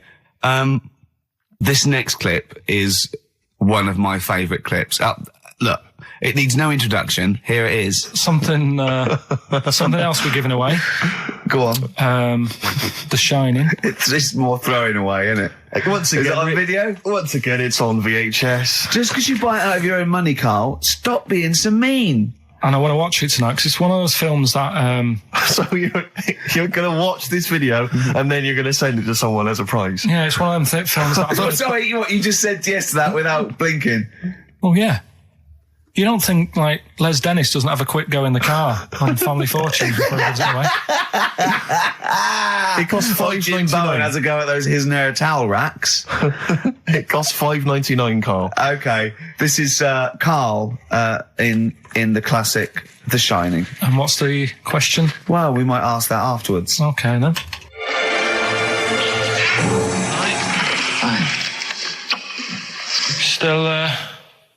Still trying to write the book, then? Yeah? Yes. Good. Funny, someone told me the other day, weird thing about a typewriter, the top row of letters, the longest word you can write is typewriter. I'll just show you. That's weird, isn't it? It's just the typewriter being... You're not in the mood, are you? You're in one of those grouchy moods again, like you get into when you're writing. I'm not being grouchy. I just want to finish my work. Yeah, just being a bit funny, a bit offhand and that. Let me explain something to you. Go on. Whenever you come in here and interrupt me, you're breaking my concentration. You're distracting me. And it will then take me time to get back to where I was. Understand? Yeah, but I just was coming in to try and cheer you up. You know, I'm full of ideas as well. You know, if you're having a problem coming up with stuff, got loads of ideas you could write about. The other day I read about this airy Chinese kid. What do you want me to do about it? No, it's just that it could make a good book. Do you know what I mean? Sort of following round. That's swell. Well, I'd buy it. You know. But if you don't want to know, don't bother doing it. But do you know what I mean? It's just airy Chinese kid. It's weird because they're not normally that airy over there. Yeah, this kid caked in it. But if you don't care, I wouldn't touch one hair on his goddamn little head. You don't have to touch any hair on his head. Like I say, he's covered. Leave the head alone if you want. Touch his hands. He's totally covered in it. But I love the little son of a bitch. Well, don't go that far. You haven't met him, but I can sort it out. I'd do anything for him. I don't think you'd expect that much. Just take him to the barbers 3 or 4 times a week. You know, he's a good little kid. In fact, I'll do it. I think I'll write a book on him. Yeah? How do you think you can handle that? Yeah. You're not too busy, are you? Well, yeah, I'm pretty busy. I've got to sort out some monkey facts for the show this Saturday, but I reckon I can still... Why don't you start right now and get out of here? All right. I will. If you're going to be like that. Couldn't borrow a pen, could I? See you later. There you Haunting. go. Haunting stuff there. Karl Pilkington in The Shining. You know, in the film, Jack Nicholson goes crazy because the suggestion is he's maybe possessed by demons that maybe are in the hotel. But, you know, if I was stranded in a desolate hotel, removed from all human contact with Karl, I'd go mental with an axe without being possessed by demons. That's more chilling to me. Trying to get some work done and you keep wandering in. I'm trying to get Karl to spend a couple of days in the caravan with me, just for the hell of it, and he won't. I've offered him money, won't I? I think it'd be a great laugh, wouldn't it, Karl? Oh yeah, great. That would be terrifying. No, I want to film it. I just The want two to of film you. it. Like a little video diary. There's Karl there, he's just waking up. Well, And If I was stranded in that would be like being. I may as well be with Freddy Krueger and Jason Voorhees. That's more scary. the thing The two of is, you. Ricky doesn't mess you about as much as he messes me about. No, you see, you've given him an inch. You've given him an inch, and he's taken a yard. 12:30 you got in today.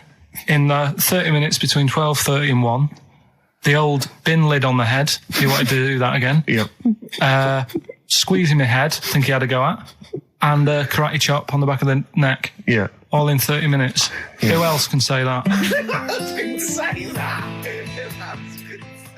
XFM 104.9, Ricky Gervais show with Steve Merchant. Hello there. Yeah. And we're not here this week. We're off jetting around the world, so we've pre-recorded these links. The time is currently somewhere between 1 and 3 o'clock. So a time check there from Steve Merchant. No problem. Yeah, and what about this weather?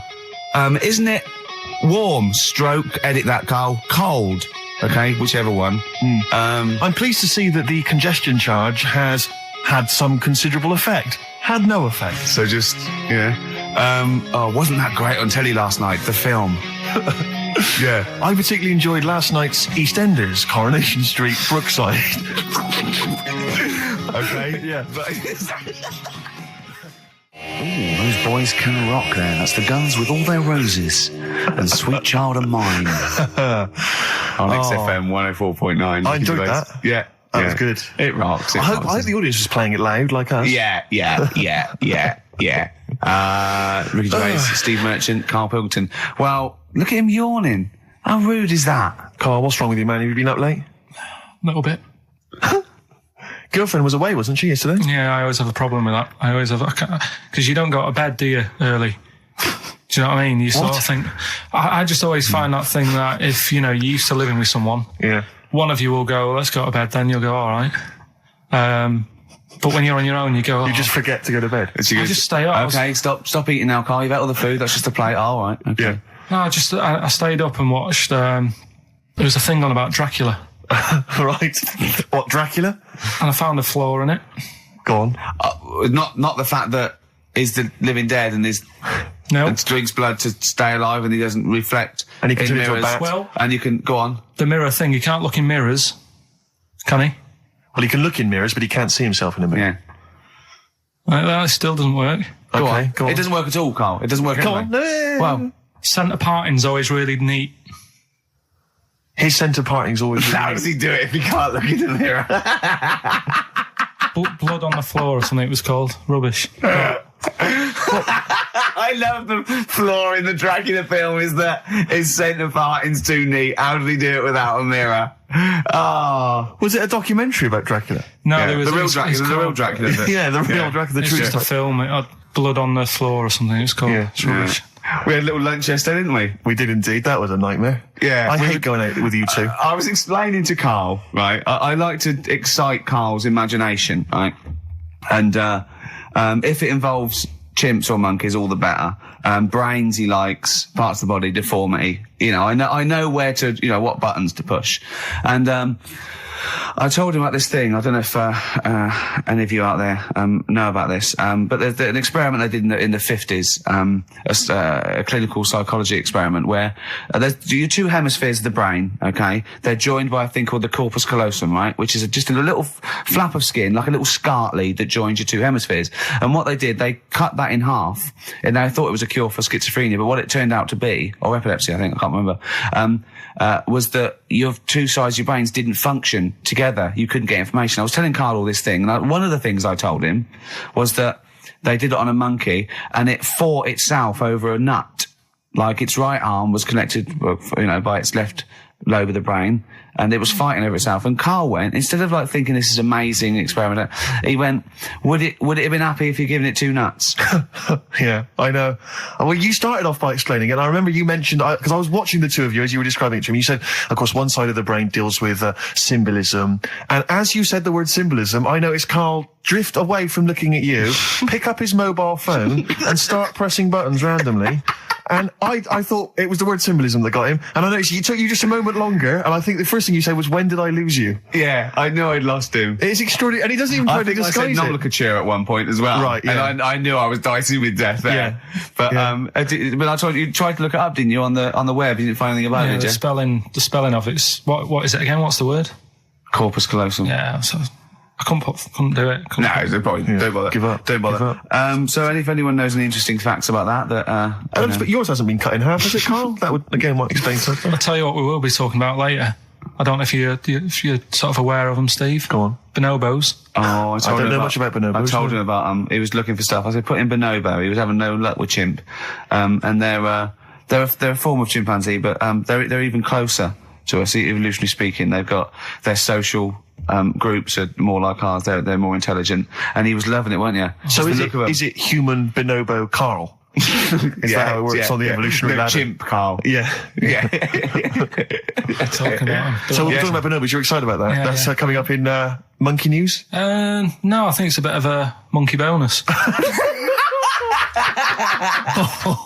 Oh, that was great. That was very, very funny What indeed. a wonderful clip that was. I enjoyed Do you it. remember that? Yeah. Wow. It was a few weeks ago, wasn't it, really? I mean, I think it was last week. we'd have to have very, very bad memories not to remember that hilarious clip. I'd like to hear that again maybe in a couple of weeks' time when I'm away. Yes, absolutely. It's embarrassing, isn't it? Mm-hmm. And but the good thing is, on telly, I feel a bit guilty about putting out shoddy rubbish because I'm getting paid an awful lot. Yes. But here, I don't give a They can bleep that. They will do. They will do. Bit of David Bowie. When's that ever hurt anyone, Steve? Never. Lady Stardust off Ziggy Stardust and the Spiders from Mars on XFM 104.9. I'm Ricky Gervais, Steve Merchant. Karl Pilkington is in the middle of educating me. Educate me. Did I tell you the time when the doctor said I was going to die? All right, keep talking. Right, ages ago, must have been about 15, right? And at lunchtime there was this. We used to have a choice of stuff to do at lunchtime, right? We used to have like a burger place that had an arcade machine in it, right? So we used to go there and play on that and have a burger. Or there was this baker's, right, that my mum worked at, and did great cakes and stuff, right? So she used to bring some home and that, but she couldn't always bring them home every night because they cost money, and she used to get them for free. And they used to say they'd rather chuck them away than give them to the staff because there's a chance that the cream might be off. Right. Right, so they used to chuck them round the back. So I used to go around the back with my mate and eat a load. Brilliant. Eating out of bins. No, it wasn't out of bins. They were still in trays, but they just stacked them up near the bins, right? So this got out. I mean, it used to be chocker. Once the school found out, everybody used to go there and it'd be like, well, have a cake. Headmaster Chronicle fighting the kids off. Right, so I'd have you just eat, I don't know, 6 jam donuts or something, and then you'd spend your dinner money on the arcade machine. Brilliant. Right? So it was a good afternoon, really, right? So you'd do that, and this one day I must have had 6 or 7 jam donuts, a few Congress tarts. What's the Congress tart? I love them. I can't get them in London, right? So I'd have some of them. If anyone can get a Congress tart for Karl in London, please let him know. So anyway, this day, that was just a normal day. Do you know what I mean? Twice a week, you'd have a load of cake. In your life, yeah. Yeah, that's So normal anyway- day in your life. Were the frog boys there with the webbed hands and the big heads? So- and the horse in the settee? Yeah. But the day after one of these days, I had really bad cramp in my belly. Right? I was in agony, could hardly walk. So I said to my mum, You could hardly stagger to the free cakes. So I was in absolute agony. I said, I don't like doctors, but you'll have to get a doctor in because I don't know what it is. I can't walk. She gets the doctor round. I won't say his name, but he said, well, doesn't look like he's got long left. Blimey. So I was a bit like, hang on a minute, I've only had a few cream donuts. Yeah. My mum was panicking. Sure. He went. My dad came in from work. She said, something's really bad with Karl. I think it's serious. The doctor said he ain't got long left. So he said, what? He said that and just left. So she said, yeah. He said, I'll have to call him then. So he called him up, said, what's all this about? Karl hasn't got long left. How long's he got? So he goes, I was only messing. She's just had some bad cream. Can you believe that?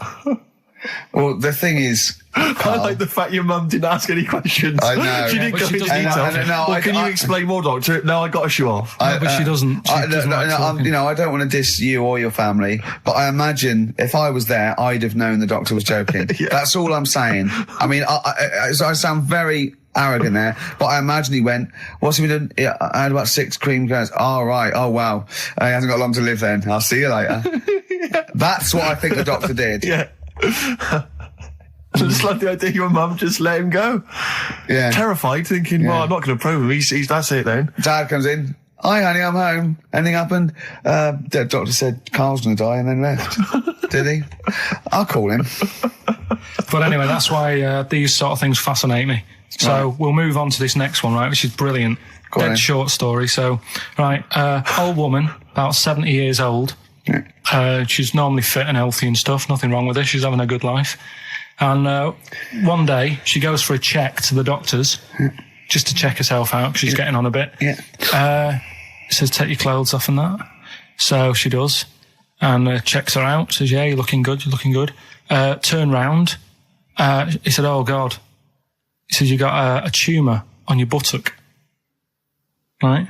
So she goes, oh, well, can you do anything to sort it out? So they go, yeah, we could book you in for an operation. It's best if we remove this. Books are in for an operation. Operation day comes, strip her down and that. They're all stood round, the doctors. Start to operate. It only turns out it's a pork chop that she sat on 5 years earlier and it had stuck to her buttock. Right, Carl. I can forward you. Serious. Right, okay, Carl, I'm telling you now, I'm leaving. I'm never doing this show again. No, I'm serious. Honestly. You're talking, I've never had such, what do you mean? You couldn't believe it? No, when I read it, I said, I've got to tell Ricky This that. woman had a pork chop stuck to her arse for 5 years, you mental case. Of course she didn't. That is a blinding record. And before that, Rick, what do you make of those adverts? They were great, weren't they? I like them, yeah. I'm going to buy all them products on the way home. And that's endorsed by Ricky Gervais. He's won awards. Yeah. Rick, do you remember this? This was a hilarious moment. No, you'll remember this when you hear it. It was when Karl said something that was basic. Well, I think for a lot of people it sounded like a lot of old bollocks. What have we got now? Right, so we're looking into animals that we get rid of. I've spoken to someone about snails. I've spoken to someone about jellyfish and that. And looking at cockroaches today. She's an expert. She's just not just some random person. No, she works in a museum, a good museum. I said I'd give it a plug. It's the one near Knightsbridge. It's got dinosaurs and that in it. It's worth seeing. And this is Natural her. History Museum. Yeah. So, Not sure. He's not sure. this is what happened.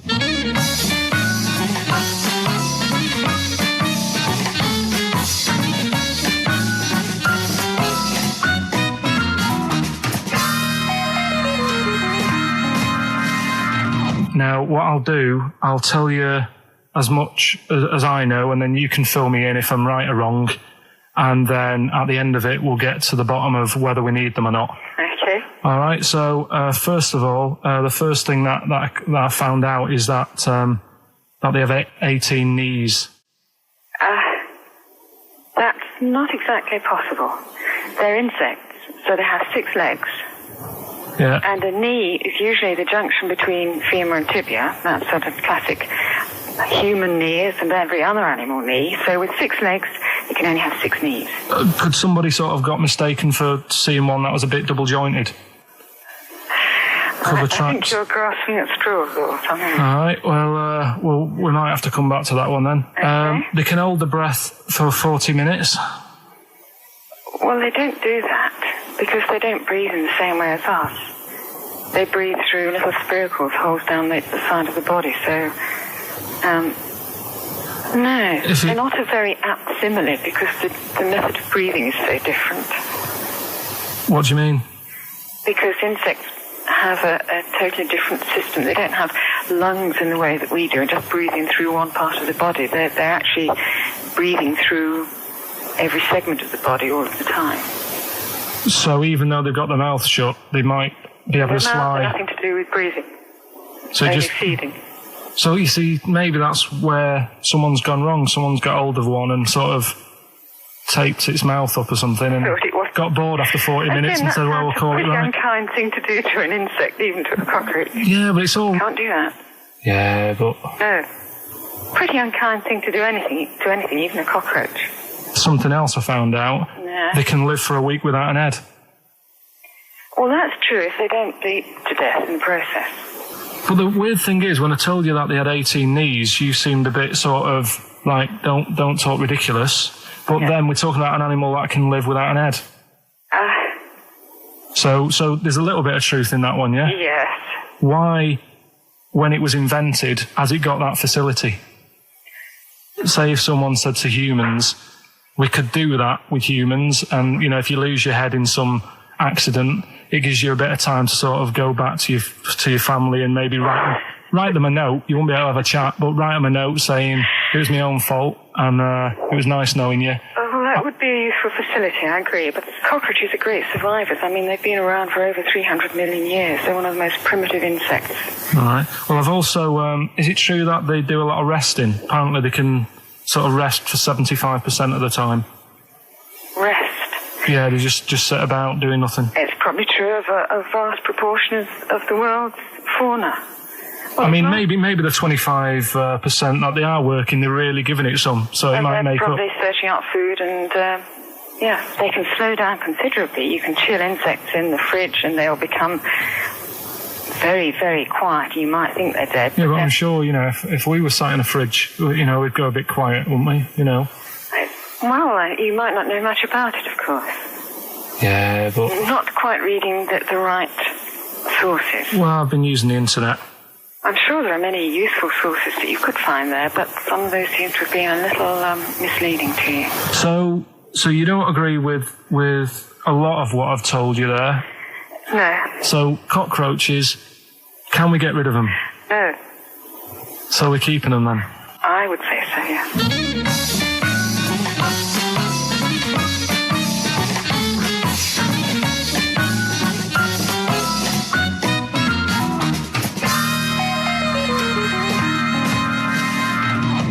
I think we should get her on more often because she sounds like she'd be a bit of an ally, really.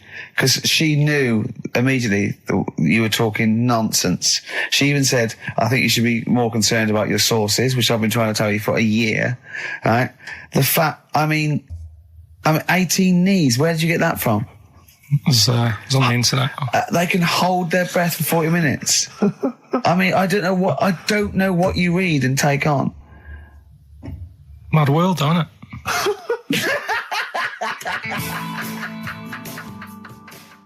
Well, if you've just tuned in, it's XFM 104.9. You've got that bit right. Ricky Gervais show with me, Stephen Merchant. Hello there. Karl is actually in a little booth.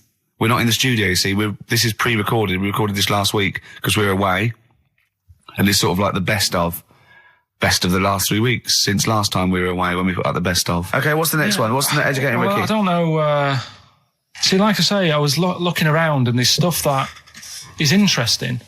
Right? I was looking on the web. But there's no point. Well, it's just I found one about... what's the point?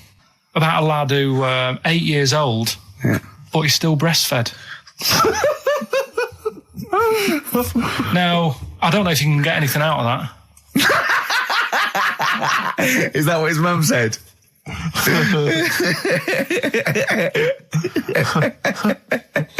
What do you mean I don't know if I can get anything out of that? You don't need to. No, it's just that, you know... Where did you read that? That was on the internet. Oh, well, yeah.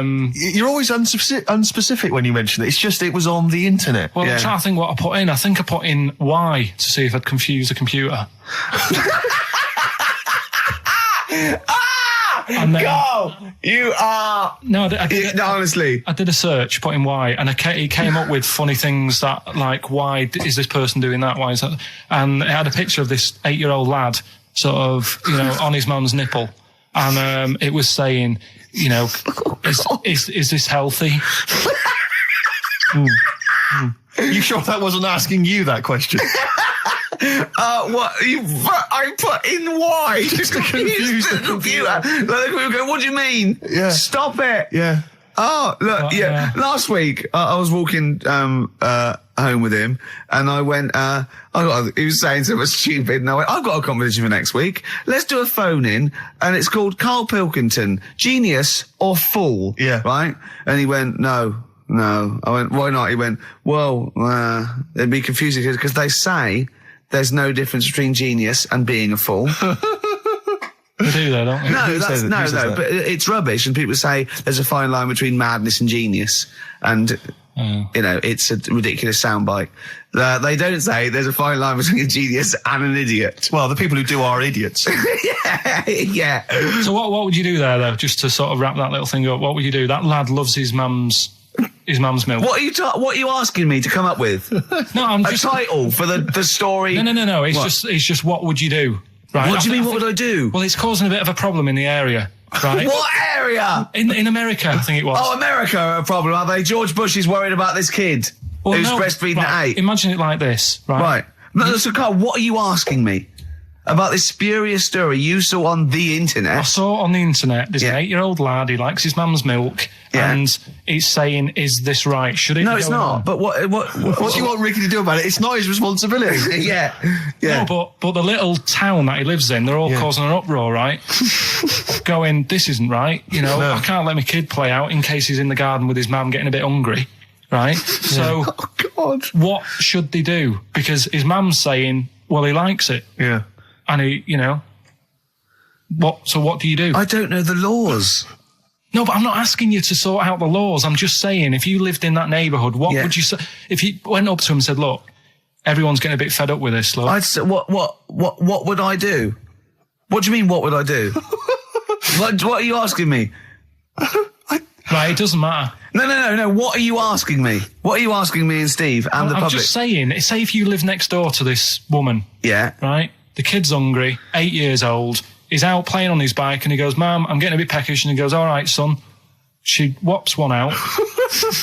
And he starts having his milk, right?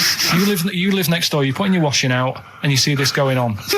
You're getting a bit sick of it because it's gone on for months. 8 years, I assume. Why is it your business? Why are you such a nosy neighbour that you're concerned? What would you do, Carl? Let's turn it back on him. Yeah. What would you do? What's your solution? What would you do? Well, I thought I'd say, right, why are you doing this? And she'd say, because he likes it. And I go, all right then, put it in a bowl first. And you think that would sort that out? No, because I was thinking about the whole thing, right? And you do that when you're a baby and everything's all right, innit? Yeah. No one bats an eyelid at a little baby having a bit of milk from its mum's breast, right? Yeah. You'd almost say it was natural. But you grow out of it. It's like you don't see. It got me thinking about things you don't see. And you don't see. Did you put this into a computer? Show me things you don't see. What else don't you see? Well, you don't see like an old man having a Twix. You never. Oh! So what? You know the terrible thing about all this, Steve, is he's right. You don't see an old man eating a Twix. That's a terrible thing. So what they have got, right, they've made old man toffees, haven't they? They've come up with Gervais. Is that a song? Oh God! You don't see it. So they've got their Werthers, right? Yeah. So, look at him. You think Forget he's it. giving a lecture at Oxford? It's not going anywhere. No, go on. Sorry. Go on. I'm just saying. Right. You grow out of things. Yeah. And the old man, I'm sure when he was a kid, he'd have a Twix. Yeah. But now it doesn't look right, so he's having... It doesn't look right. So... Right. I don't think Werther's originals were specially designed for old people. I think they were sweets that just happened to have been made for years. That's why old people eat them. Yeah. They didn't go, hang on, there's a market here. I've noticed old people aren't eating Twixes. Quick, let's make some old man sweets. But the little advert, he gives it to his grandson as well, doesn't he? He goes, I have a Werther's original. I think it cuts though before he throws it back in his face and goes, get me a Twix. XFM 104.9. We're not here. It is a bit like being Dennis Norden, playing some great moments from the show. I just imagine Dennis Norden one day, sort of just like waking up out of his stupor. He's doing this, and he'd go into the producer and go, I've just seen a couple of my programmes. I just saw It'll Be Right on the Night 18. It's It is terrible. Why didn't someone tell me? Well, we didn't want to upset you because, But I've been doing it way too long. Well, you can just let me go on forever. Well, until you died, yeah. Well, why can't my son take over? Well, he's 80, Dennis. And the jokes I'm doing, they're awful. They're just, why have I got that clipboard? I've written these jokes, they're not funny. There's an audience, they're laughing. What are they laughing They're not at? laughing, they're not laughing, that's canned laughter. Who are those audience? Who goes to an audience for It'll Be Right on the Night? A lot of them are older than you. It can't be right. Do you know we have 15% fatality in one of your audiences? But I went home at Christmas, I watched one of the episodes, Yeah. it was with my family and friends, I said, watch this, you'll love it. Stony face, no one laughed, they all thought it was Well, it is. Well, why didn't you tell me earlier? We didn't want to hurt your feelings. You're an old man. You may be upward of 102. I didn't realise. Yeah. Here's a problem that someone's emailed in. We're taking emails today. If you've got a problem, a concern, or, just a general query that you think Karl could answer for you. It could be about anything. It could be about some of the big kind of philosophical questions. Yeah. It could be something to do with war or famine, anything like that. Or it could just be a personal dilemma, something that's happening locally. Anyway, this seems one that I think you and your father have probably come across this sort of dilemma in the past. And I'd be interested to know what your take is on it. Let me see. This is from Lee Matthews by the look of it. He says, he lives in a suburban area where the local teenagers also live on the same road, and they're running riot. They're smashing wing mirrors off the cars. They're crashing into parked cars on their skateboards. And they're just generally making mayhem, night and day. What can he do to stop this going on? The parents of the kids don't seem to give a damn. Anyone who complains to them, they just say, oh, piss off. The police are useless because they never catch them in the actual act of violence, which is what they got to do to apparently convict them. So they don't know who to turn to, really. It's rather like when a little old lady went and got the A-team, and he was dressed as an elderly Chinaman. Exactly. She knew who he was. Colonel Decker didn't have a clue. Yeah. You see, it's weird because now it has got out of hand. Do you know what I mean? Like years ago when I was growing up on the estate, you had problems, but not like you have now. Do you know what I mean? Summers were nice as well, weren't they? Well, right. And Police are getting shorter and younger. But you yourself kind of admitted in the past that you were something of a tearaway. You didn't do anything like these kids here. The thing is, I was scared that if I got caught doing it, my dad would go mad. Yes. And I remember smashing a car window by accident and legging it in the lounge and sort of pretending to go asleep on the settee. Right? Genius. And I heard a knock at the door. He chloroformed himself just to be unconscious when his dad came home. And there was a knock on the door, and I thought, oh God, this is a fella who saw me. I was chucking a stone in the air, seeing how high I could throw it. Did it keep landing on your head? That would explain a lot. And it came down. Chucking a stone in the air, love To it. see how far I could It's throw brilliant. So, I wasn't bothering anyone. Did you by invent that game? that, right? Did you get the stone for your birthday? Go and play with your stone. He gave one to Suzanne. Karl, go and play with your stone. The thing is, right, and it came down at a funny angle, and Of course it did. It ate the back of this car, and the back window is the most expensive because it has that heating thing in it. Yeah. In case you got a frosty window. Yeah. So I thought, oh God. So I legged it in, got on the settee, went to sleep, knocked at the door. Genius. It's a brilliant plan. It's a brilliant plan. I couldn't be guilty. I'm asleep. So I love the idea. So the thing is, our lounge used to sort of you could see in from the door, right? So this family who saw me do it saw me asleep on the settee, and my mum said, "Go and get the door." And I sort of went, "Oh," as if I'd been asleep. Yeah. I went to the door, like rubbing my eyes, and the fella said, "What did you run off for? I saw you." I was like, "Oh no," and I didn't see my dad. I went out. It was when he was working sort of evenings, so I went out so I didn't have to see my dad. And then the next day I came home from school, and my dad said, 45 quid. Ooh. That's all he said. That's all When he he said. looked at me. And then you fell asleep when he went, wake up. You know what I said? No, 45 quid. Now the thing Karl. is, he didn't have to do anything. £45, Karl. Now, I know you were saving up for a brick, but you can't have it. Yeah. Just So, Equally, if you're doing a bigger crime, a bank job or a murder. Remember to take the stocking off your head, because if they wake you up and go, why have you got a stocking on your head? Just go, oh, I had a weird dream. Right. Okay, look, quick query for you. This is from Jay. He's got a problem here. He says, my parents won't let me ditch my studies. He's currently reading modern languages at London University. Sure. He wants to follow his dream, but his parents won't let him, of being a dancer. Karl. Worse than that, he says that they're trying to arrange a marriage to a bunch of minging daughters of people they know from good families. He doesn't know what to do, so he's got the arranged marriage coming along, and he's also got, he basically wants to be a dancer.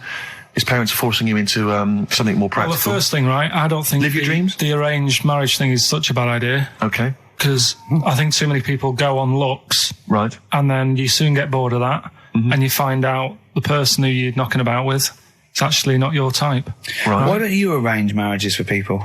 Well, I'm just saying, right? So I'd say, Jay, go along with that. I wouldn't worry about it. Okay. I mean, if they're really ugly, then, don't go along with it. But if they're half bad, put up with it. That's Sure. right. The dancing. Brilliant. Right? That's that solved. Brilliant. I wanted to be a dancer. After I did the boxing, right, I joined a dancing thing just near Man United's ground, right, called Twiggy's. Went along, I wanted to learn some moves. How old were you? Well, it was when Michael Jackson was, pretty big, so about 83, 84, 85, something like that, around there. Wanted to do it. When I went, it was shut, and I'd become like a warehouse for toilet rolls. So in a way, I wonder what would have happened. Sorry. How is that an anecdote about you going through dancing? You've told me before you did boxing for a while, you did dancing for a while. You had a true fight in the boxing. You didn't even get in the. That's not an. Imagine if that was a film. This is like a boy's dream of becoming a dancer. Oh, it's shut. Next on. I mean, how is that a story? Yeah, if that was Billy Elliot, do you think it would have won quite as many awards? Yeah, brilliant. Footloose. All right, Yeah. I'm fed up. They banned it. Let's go. Oh, it's shut. Flash dance. First, there was. It's a warehouse. Never mind. I'm just saying, you'll find something else. I think I got a go-kart after that. I bought a motorised go-kart and kept myself busy with that. So. There's always other things. Just think, Alan Bennett has to sit down and really sweat over his stories. Yeah. He just opens his mouth. You are a living Alan Bennett character. So that's solved. Well, Jay, don't worry about that. There's no emotional problems I can foresee if you follow that advice. So the advice there is do an arranged marriage. If she's not ugly. minging, she's not completely minging. Yeah. And don't worry about dancing. Get a go-kart. Cheers. This is XFM 104.9. I'm Ricky Gervais with me, Stephen Merchant. You're listening to the best of, basically, Karl Pilkington. You don't talk to anyone, do you, in the week? You just hide in your little sound booth thing, and you really don't talk to anyone, do you? Much? Not really. No. I mean, you might call up. Yeah. But no, I keep myself to myself. Yeah. Then you don't get bogged down in the office politics and stuff. Yeah. Is there a lot of office politics here? I don't know. I don't get involved in it. Oh, yeah. Proved your point. So when we're away and we're out of action, who, other than Suzanne, who will you talk to of the day? How will you get a sort of feedback from the world? How will you get sort of input and? I always, if ever I've got a question on anything, the internet's sat there and I can just go online and find out. The internet is good. It's brilliant, but it's not all verified. It's not all necessarily factually accurate. Anyone can put things onto the internet. It's it's freaks and things that put on things one, right? Here's one that I read in a week, right? Go on. About this woman. Yeah. She was a bit of a punk, and to get her hair done like she wanted it. Super glue. Right? No. She got lard. Apparently it's a popular thing, you might know. Put lard on your head. Yeah. And you put it in the oven. Oh. Now, apparently the heat that you get from the oven is different from the sort of heat you get from an hairdryer. Right? And she had to do that to get the style that she wanted. But anyway, she comes into money or whatever, treats herself to a microwave. Right? It's not true. Opens the door, jams the things, like the little catch. So the microwave works. She jams it with a screwdriver or a knife or something. Yeah. Puts the microwave on, sticks her head in, boils her brain. Don't be ridiculous. Right? Well, why is that ridiculous? Boils her brain. She boiled her brain. She boiled her brain. And this is what's good about the internet. I went straight from that, and there was a subject about brains. And do you know that Russell Crowe, when he dies, he's given his brain to charity or something, some sort of some people who can do stuff with it. She gave hers to Pot Noodle. Vesta. Yeah. Oh, That's boiling a the sort of stuff. skull. Yeah. It's not true. It's not true, Carl. Just urban myths. Someone made it up. Yeah. For a laugh. They're just too convenient, urban myths. Everyone's you can tell an urban myth's not true because it's always, this happened to a mate of mine, and when you say what happened then, they go, don't know, that was it. Was it? Was that it? Was it? Someone boiled a brain and that was it. There was no more story. Well, were there any dates, locations, times? I think it was in Belgium. There's that one that a bloke, right, was going to get a phone call at 4 o'clock to find out if his business was, okay, right? And if he didn't get the phone call, he knew he was broke, destitute. So dead on 4 o'clock, the phone didn't ring, so he went up to the roof of his office and he jumped off to commit suicide. And as he was passing his window, the phone was ringing. Oh, no. Carl, it didn't happen. Didn't happen. Think it through. Think it through. Who told that story? Who told that story? As he hit the pavement at 120 miles an hour. He's the only person who could have known that series of incidents. Also, why didn't he he's dead. As his life's at stake, why didn't he wait till 5 past? I'm going to give it 5 minutes just in case the lines are busy. Yeah. And what sort of bloke goes, I'll call you at 4, okay, if your business, well, call me anyway. No. If I don't call exactly 4, then, you commit suicide. Commit suicide. I would, because if I don't call at 4, that's the end of it. Well, call me anyway. No, that's not the way I work. Why can't you just call me and tell me the other way? Well, I'm telling you how I would do it. If you're bust, I don't call. Can't you just call to verify in case something goes wrong? What if it's engaged? It won't be engaged. Just commit suicide at 4, please. It didn't happen, Carl. The other one, right? A bloke, right? He's on a train station, and that's how I heard it.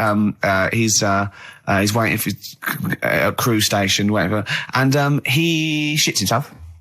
As you do. And so he goes, my train's in 5 minutes, so he runs across to Millets and goes, quick, Levi's, 36. The bloke just puts it in a bag, he runs onto the train, he goes into the toilet, takes his, trousers and pants off. He's soiled. Yes. Throws them out of the window. I won't be needing those again. Cleans himself off, open the bags, it's a jacket. Oh. No, it didn't happen, Carl! At what point did he go into it and go, quick, Levi's 36? And the bloke went, sorry, Levi's 36, what, a pair? No, shall I wrap them? Them? It? Shall I wrap? Just wrap whatever it is.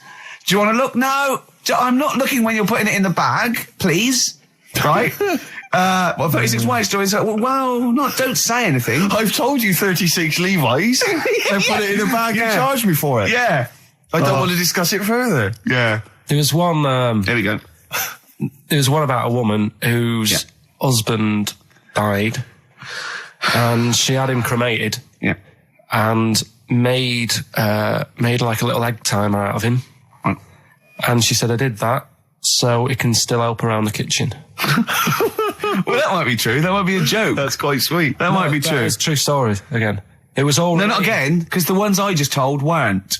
Nor is the boiling the brains in a bag curry microwave. Head story true. Yeah. That's all. I'd like to play a beautiful song now by Cat Stevens called Lily White. It's lovely. A song for the lovers room? Yeah. Well, here we are again, XFM on a Saturday. Just gone 1 o'clock, Steve, if I'm very much mistaken. But we're not here as such. We're away again, gallivanting around. We've got to do the special sort of best of again. Okay. Which we did a few weeks ago. So this is the best of the last 3 weeks. Which I think is, I think it's the best 3 weeks we've ever had. But I'd like it condensed into 2 hours. Yeah. Yeah. Some great music as well in there. Yeah, there'll be some great music, interspersed with fine chat that you've already heard. Yeah. Except this bit. This bit's new. We've actually, out of the kindness of our heart, we've come in last week. Yeah. Yeah. And we've done a few clips just because we felt a bit guilty about shooting off. Yeah. Even now, having heard this link, I'm beginning to wonder if it was worth our time. Yeah. Well, should we play a classic link? Let's play, what, from the last 3 weeks? After this is Feeder. All right, so here's the first bit. Carl, you're making noises while I'm talking. Yeah, but you do this all the time trying to wind me up. And I'm not saying Manchester's the best place in the world, but what I'm saying is there's bits of it that I really miss. Yeah. Like last Sunday, right? When I'd met up with Ricky, We had spaghetti bolognese, which was all right. And then I said to her, I need some soil. Damn, I wish you'd invited me. It sounds amazing. So I need some soil. What do you think? You need some what? Soil? Soil, yeah. I need to repot a plant, right? Yeah. So you need to repot a plant? Yeah. Fair enough. So I'm like, where you can't see these shops in London. You can't. Do you know what I mean? There's nothing around. I took him straight to one in my street. Yeah, but near your street, and that's probably the only one in London. Well, you say that, Carl. No, it does annoy me. Round my way, it's like, you know... You can't move for soil shops. You can't. There's earth. You can just pick up handfuls walking down the street. Yeah, incredible. People just lean over into someone's front garden. No, you can take the plants as well. No, but what I'm saying is, Go on. Manchester, there's loads of decent hardware shops. Yeah. Here, you know, if you want a panini and a latte or whatever, you can't move for them. But for soil, I had to go virtually how many miles away from me to carry that soil home and stuff. Yeah. It's not good. I mean, London's all right, but if cities were sort of marked... It's neglecting the peat market, really, well, isn't there's barely any mulch available in central London. I'm sick and tired of not getting a good, decent compost of a Sunday. Indeed. So, you know, I'm thinking of moving to the north, where there is loads of soil and gravel. Indeed. And animal shite.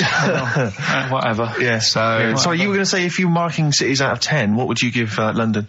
Well, if you were marking them on, like, you know, on what they have. Right. As opposed to what? Well, as opposed to... How you spell it. Say, like, I think the greatest city in the world is Rome. Right? Okay. It's pretty amazing. Yeah. Have you been? What? Yeah. Why do you think that, though? Just because, like, you turn a corner and there's something there that's really old. Right. Like, you're going down Normal Street. Go and stay in a Derby and Joan club. Yeah. No, but it's like you're going down the road and then you turn a corner and like the Colosseum's in the middle of a busy road. It's like, what's that doing there? Yeah. And just when you think there's no more, you turn another corner. It's almost as if that was there first. Yeah. Well, yeah. But do you know what I mean? London. Yeah. What have we got? You know, Trafalgar Square is world known. And you go there, what's there? Yeah. Do you know what I mean? So there's a lot of space there. Get one big B&Q. In Trafalgar Square. To cater for the whole of people who live sort of central Londonish. Yeah. And then I'd be happy, but what I'm saying with is... Nelson just popping up through the middle? Because you can still see it, couldn't you? Yeah. It's a great B&Q, so B&Q could be like the whole sort of flat thing and make it sort of grey so it looked like rock, and then Nelson popping Make it classy is what you're saying.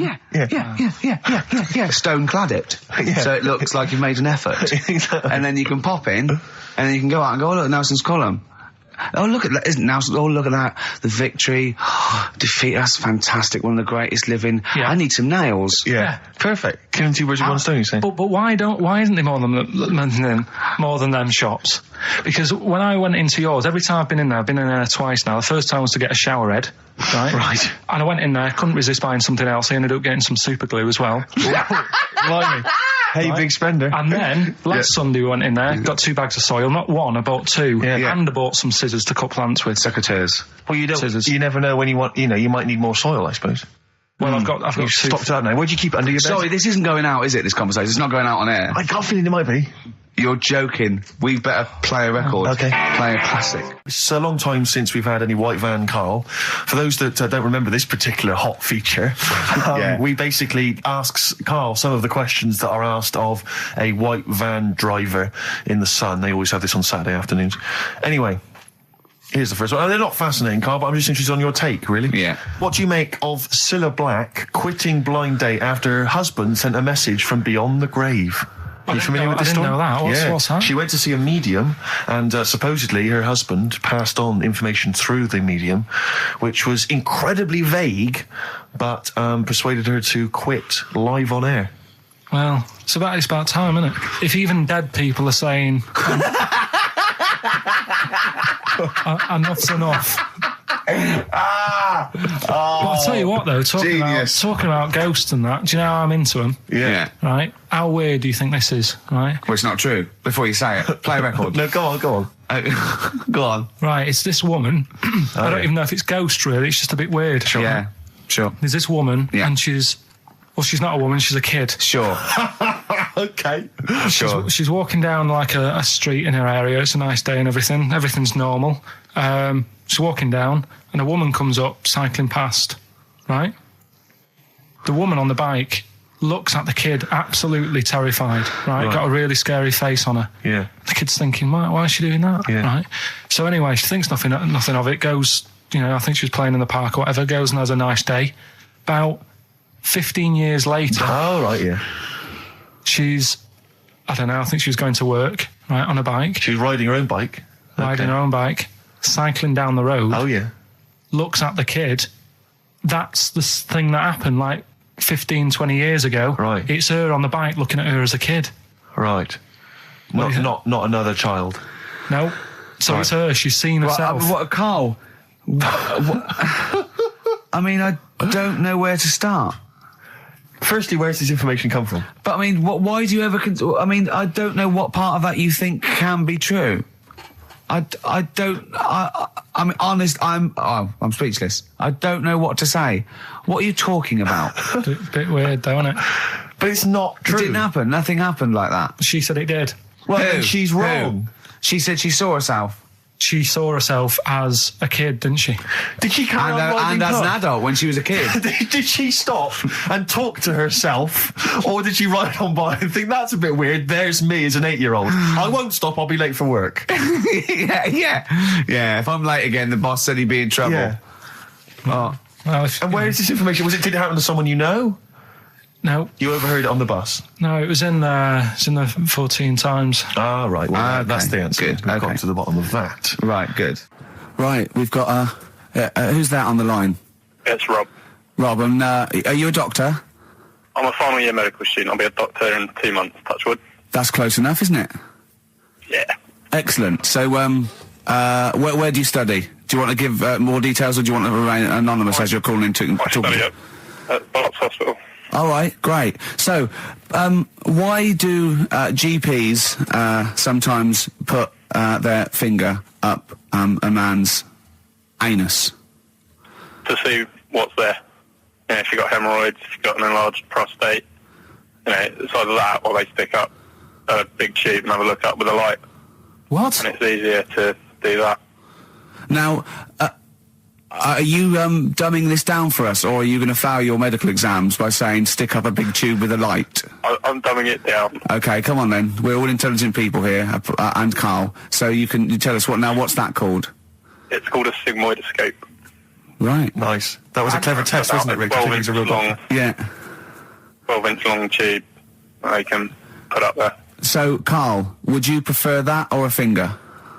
Well, so do they sort of do the finger first, and then, I mean, at what point do they say, hang on, we need a light here?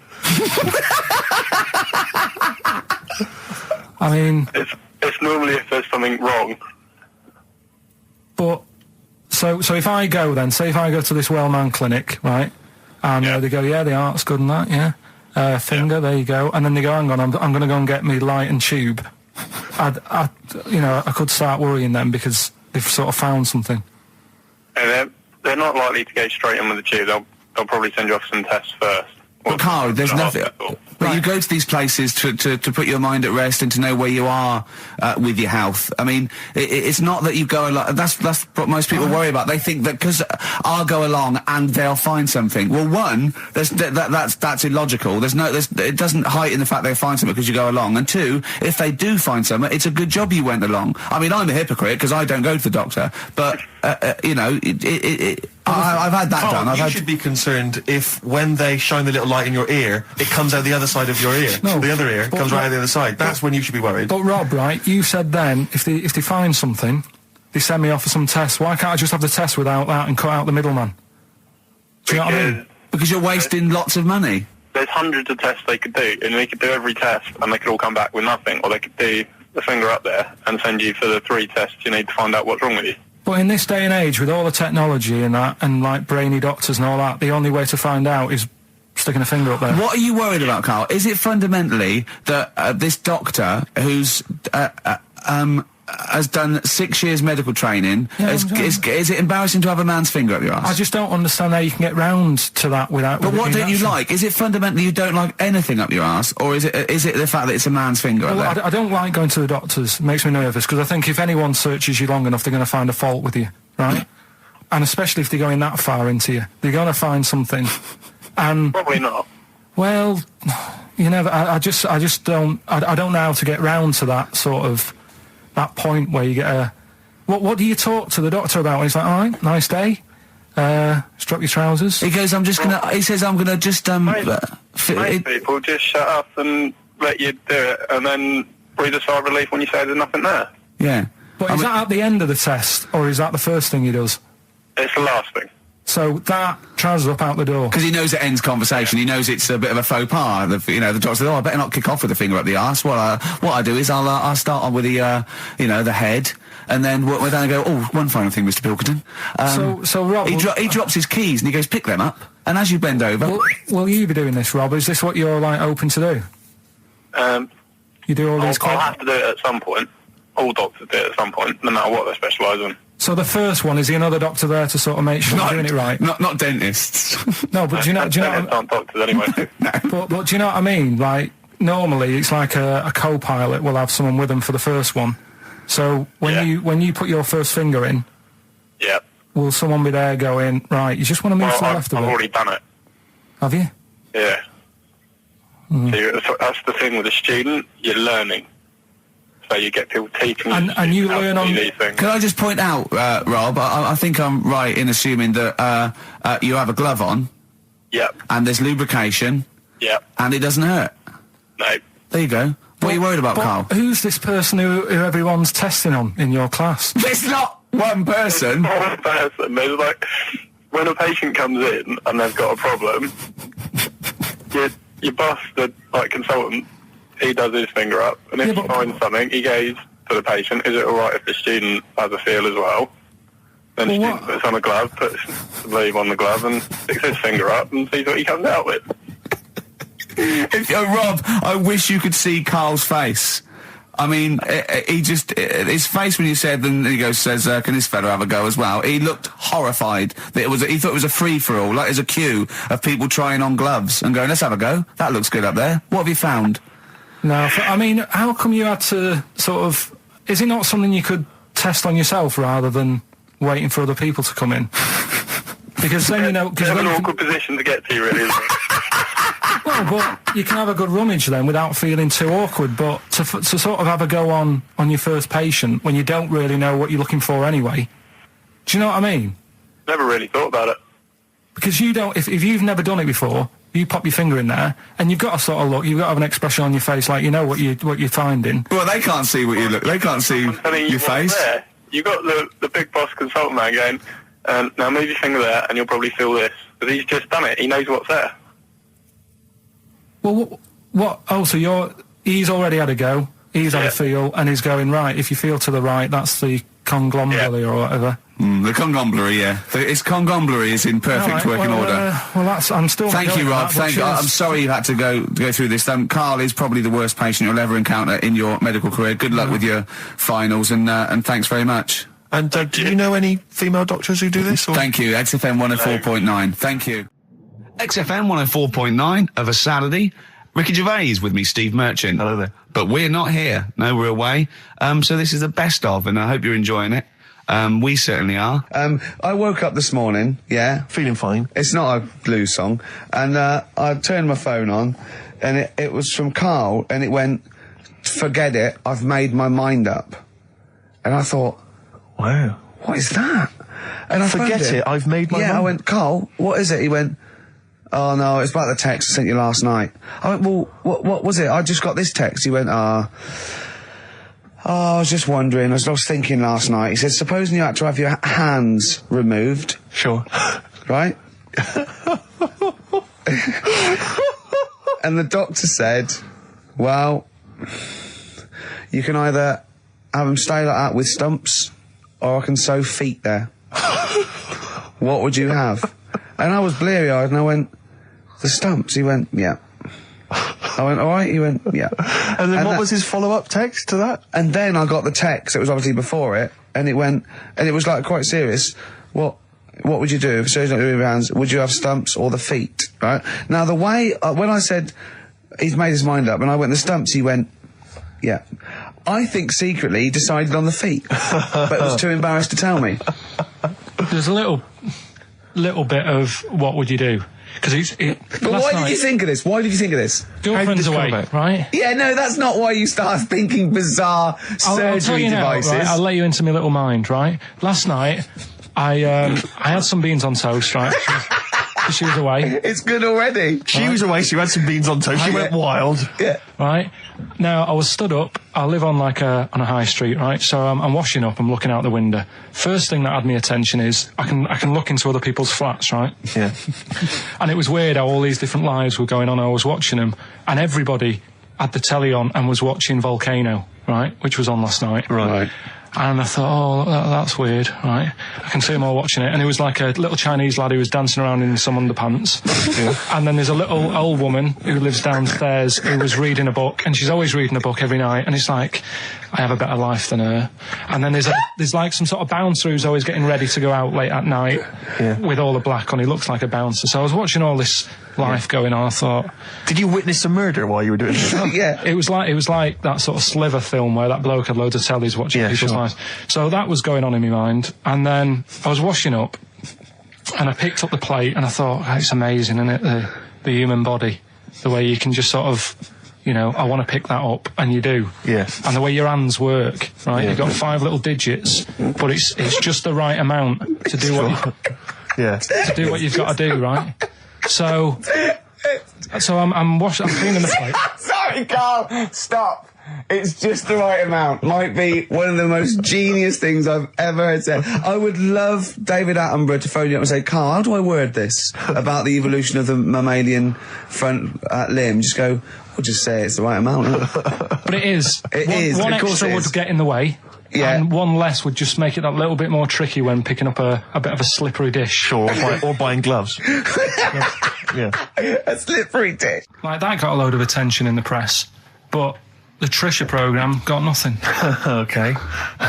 Which, I know, Steve called me up in the week, right? Like 10 o'clock in the morning, I was at work. And he goes, You think so at 10 o'clock? Preparing this show. Most people go to work about 8 or 9. Are you watching Trisha and that? I said, no, what is it? He goes, you'll be loving it, right? Freaks. Was it, Help Me, My Mum's a Freak? Siamese twins. Right. So I couldn't watch it, but he said, it might be on again because they repeat stuff on ITV2. Right. So I had my dinner late, right? Instead of having it at like 1 o'clock like I normally do, I had it at like 2:30. Yeah. Sat in the office, put the telly on, ITV2. These Siamese twins. Did it blow your mind? It was amazing. We talk about a lot of things on the show quite a lot. The Airy Kids crop up a lot. I was waiting. It's been 10 minutes and you haven't mentioned the Airy Kid. Right, and last week we were talking about Siamese twins, weren't we? So it was weird that this programme was on, but it was amazing. I mean, what I think you can't refer to them as Siamese twins. I think they're known as conjoined twins. Why?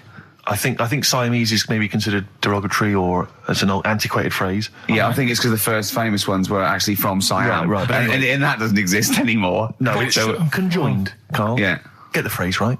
But you'd think that if that's happened to you, that wouldn't be that sort of offensive. The names that you must get called. Right. You think that's the least of your Siamese worries? twins, I'd say, well, that's, yeah. Now, were you stunned by where they were connected? Just live with it, we'd say. Because they were connected, of course, at the forehead. Oh. Sort of, which was quite extraordinary. Well, there was one set of Siamese twins. One had a job and the other one didn't. That's ludicrous. Yeah. The other one was unemployed. The other one had a job. She had to go to work. She had to get up at 6 o'clock on her day I'm off. supporting you, literally. Yeah. Then they get done off the social for sort of... Yeah, because the other one was signing on. That wasn't a question that Trisha asked. Annoyingly, because I know that much of the audience was thinking that. There was a few things that didn't crop up. What questions would you have asked of them? Because what things did you feel weren't mentioned? I'd love to just watch Carl watching amazing things. Exactly. Do you know what I mean? It's like early learning thing. Mouth slightly open. Yeah, mouth open and dribble, looking round to see if anyone else has seen it. You know, I hate that. Like when a cat sees a bird land on the balcony. Exactly. It can't believe it's luck. I'd probably say, how do you buy her like a birthday present? A surprise gift, yeah. Because everything's ruined. Sure. Right? I'd probably ask... Yeah. Well, did you not think it was interesting that one of them had a boyfriend? Well, that was a bit weird, wasn't it? Uh-huh. But what was the other thing that I was thinking when I was watching it? I was thinking if one got into crime and that was sent to prison, Right. what would happen. How would you handle that? It's brilliant. It is brilliant. If a chimp could talk. And what was the other one? The other thing was, what did he talk about? Because it's not as if you can say, oh, guess what I did today? Do you know what I mean? Yeah.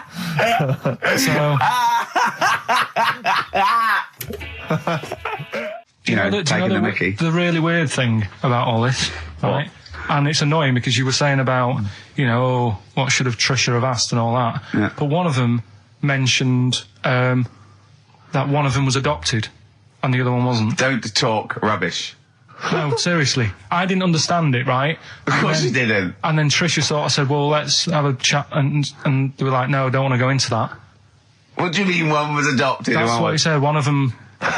don't quiz me on it, but that's what was said. Hello there, I'm a multi-millionaire. And I've just seen your orphanage. I'd love to adopt one of your children. You'd like to adopt one? I'd love to adopt a children. I've got loads from around the world, so I'd love to adopt one. I'd give you $10,000 towards your... Well, we're speeding through then, yeah. Okay. We've actually got 2 left. I only need one. I'm only interested in one. Yeah, I don't need any more. Don't need any more. They're sisters. I know it would be tragedy to break them up, but I really only need one. Now, break it up. There's the rub, you see. Sure. You just need the one. It's $10,000 now. You can have that. I'll sign it now, but I don't want to discuss it further. I'll bring you around. Brilliant. Okay. Ding dong. Hi, yeah, brilliant. You brought my kid round. Yeah, there she is there. That's a joy. Yeah. Okay. Just standing next to a bush. Yeah, can you bring her out to No, me? It's there's nothing behind the bush, so you just want... I just want to be able to walk 360 degrees round her. Do you want her or not? Yes, I can't believe it. What's that little trolley? She's talented. Oh, dear. You're talking nonsense, Carl. Well, whatever. Yeah. Some doctor or something who was into like the way bodies work. They got their head cut off. Who did? The doctor? Yeah, he was doing a bit of an experiment. And he cut his own head off? Yeah. Okay. And it was about, he said, when my head's in the basket, I'm going to blink my eyes. Right. Okay, sorry, hang on, let him finish. And, so the doctor has chopped his own head off, and he's told everyone, I'm going to blink my eyes. He's in the basket, and he goes like, right, I'm going to blink my eyes about, as many times as I can. So quick, count them. And they count, and he got to like 15 before he Right. died. Now, this is how Carl told me that. Till Nick Frost explained that, Carl told me, he said, right, well, a bloke, right, he had his head cut off, and when his head was in the basket, he went, count how many times I can blink. And I went, well, that's rubbish. He went, no. And Nick went, well, no, he actually said, when my head's in the basket. He went, and Carl went, all right. I said, Carl, do you know the subtle difference? Do you see the subtle difference? I have to say, though, guys, I still don't really understand what went on there. You've both lost me. The story is that a bloke who'd been found doing... you mean that Carl just explained it and that was a clear version? Because I still don't know what you're talking about, Carl. Well, this bloke had his head cut off at experiments against God. He was a doctor in the, in olden times. Yeah. And when they cut his head off... Why did they cut his head off? Because it was... he was executed. Crimes against... Exactly, he was executed, yeah. And he said to his assistant, when my head's in the basket, I'm going to blink, count how many times I blink and write it down as an experiment, right? Carl told it to me, like his head was cut off and he went in the basket. And when his head was in the basket, he looked up and said, count how many times I blink. Yeah. I love that. I love the difference in that story. Yeah. Both rubbish, but, one's possible and one isn't. You believe anything that you're told except when we tell you the truth. Okay, 104.9, Ricky Gervais, Steve Merchant. We're not actually here. It's the best of. Got some new ideas for you. Go on. Well, they've all been blinders in the past. Go on.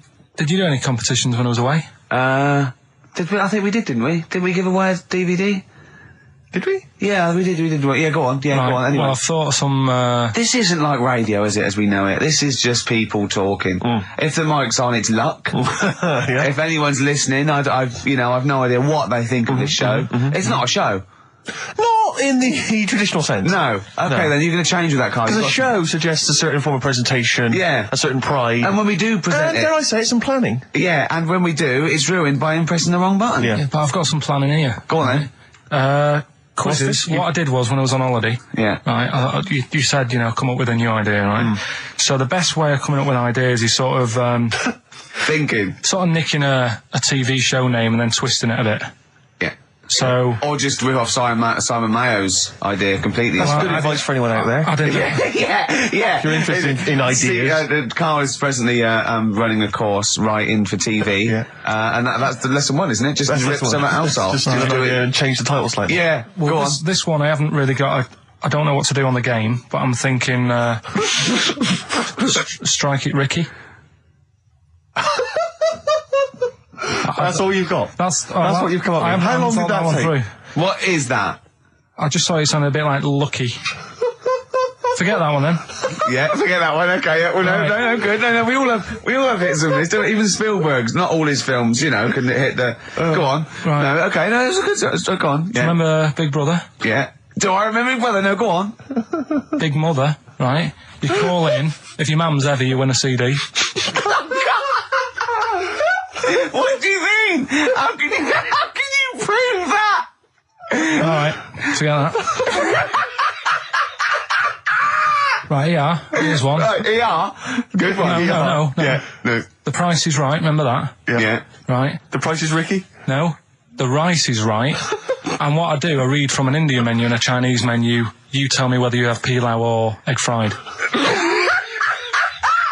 He's a genius, isn't he? He really is a modern. That one. Let's go on then. Let's go into this one. Let's not cross this off right away. Go on then. What you read from what? Well, I'll get a couple of menus from like an Indian and a Chinese takeaway. Yeah. And I'll go like, chicken korma. Well, could I just suggest that as it's an Indian, it'll be pilau, and anything you read out that is. Yeah, but you don't know which one I'm reading from. What, the chicken korma's Indian, isn't it? Yeah, so you go pilau. But then Well, you might as well say Indian or Chinese. No, because then the name wouldn't work. The Rice is Right. Okay, yeah, I forgot you're working for the title backwards, aren't you? Okay, yeah. I'm so confused. I don't know where I am or what day it is. A programme that they've been in on Channel 4, right? Can you cross that out? We're not doing The Rice is Right I either. don't understand The Rice is Right. No, go on. I'll tell you that later. We'll have a game in the office, right? A game that they've been in on Channel 4, but has got really big viewing figures. Well, obviously not. Right. Or they wouldn't be binning it. Go on. Do you know 15 to 1? Yeah. They're getting rid of that, right? Are they? I'm thinking 15 Taiwan. Get some items that are made in Taiwan, right? Get 15 items, and I say what they are, and then you go, oh, I bet it's the vase. Or something. That's the one that's made in Taiwan. Yeah.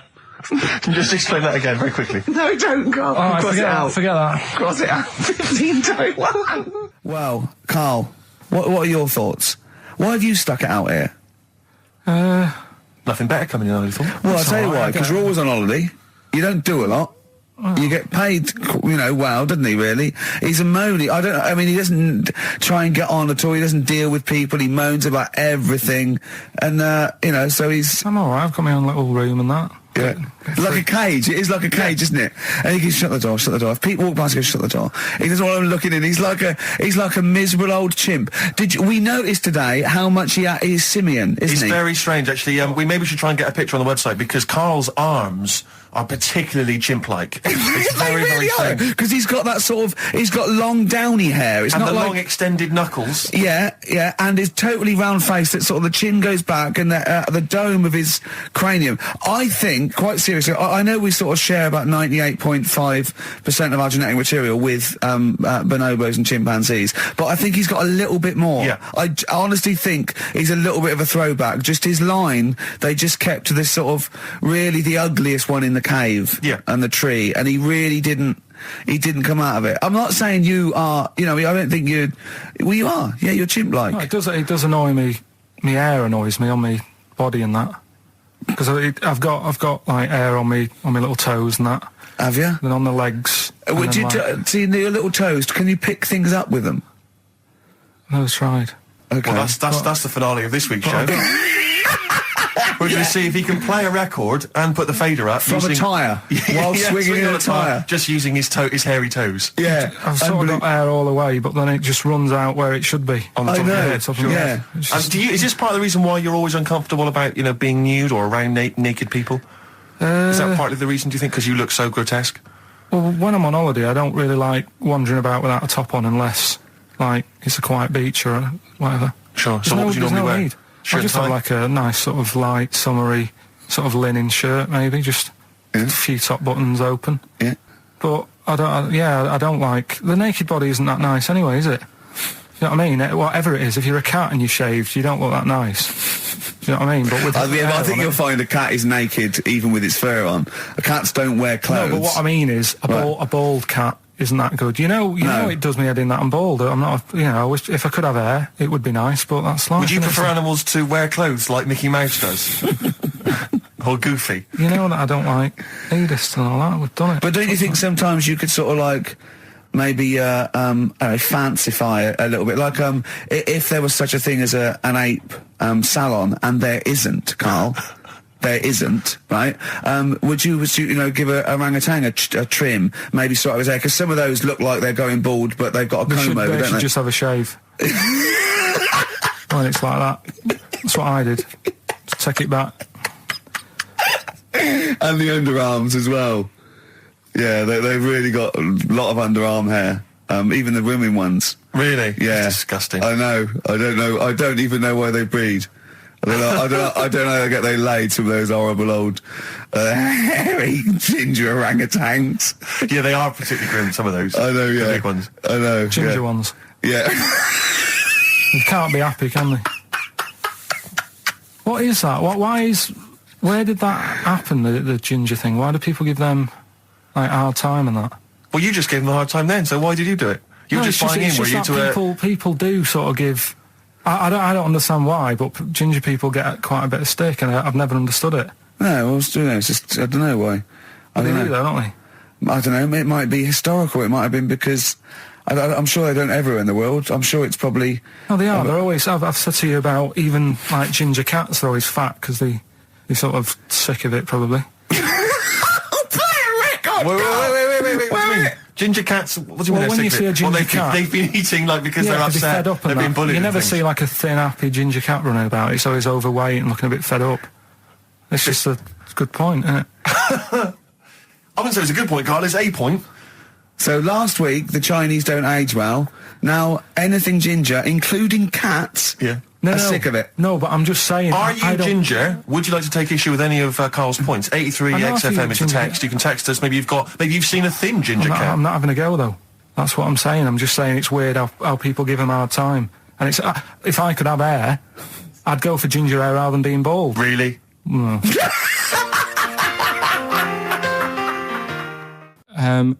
What sort? No. The Pope. Yeah. What semi-precious... Sorry, Mrs. Robinson, we're going to have to let you go. Yeah. Go on. You are the weakest link, Carl. Goodbye. Yeah, go on. The Pope. Yeah, the Pope. Yeah, we've got the Pope. Yeah, that's not strictly a question. He wears a...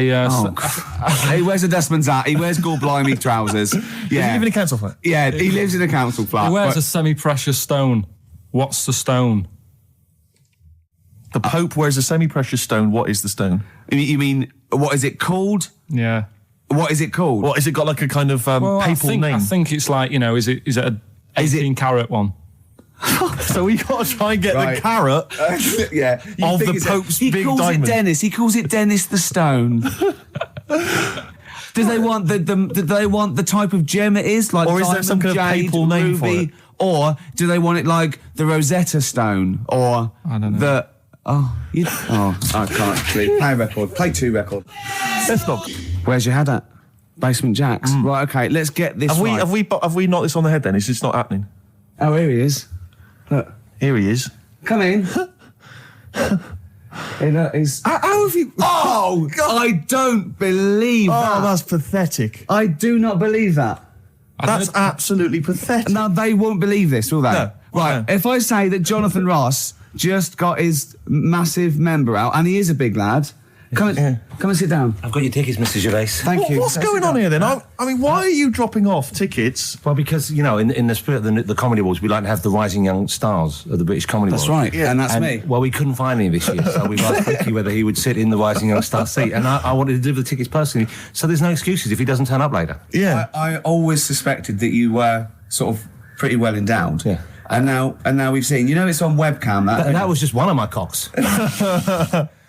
That's the one you're wearing today. Didn't we? Did We you? got in Don't trouble say saying that. No, we were This is meant to be the happening young station. What's going on? No, you can't say stuff like that. You can't.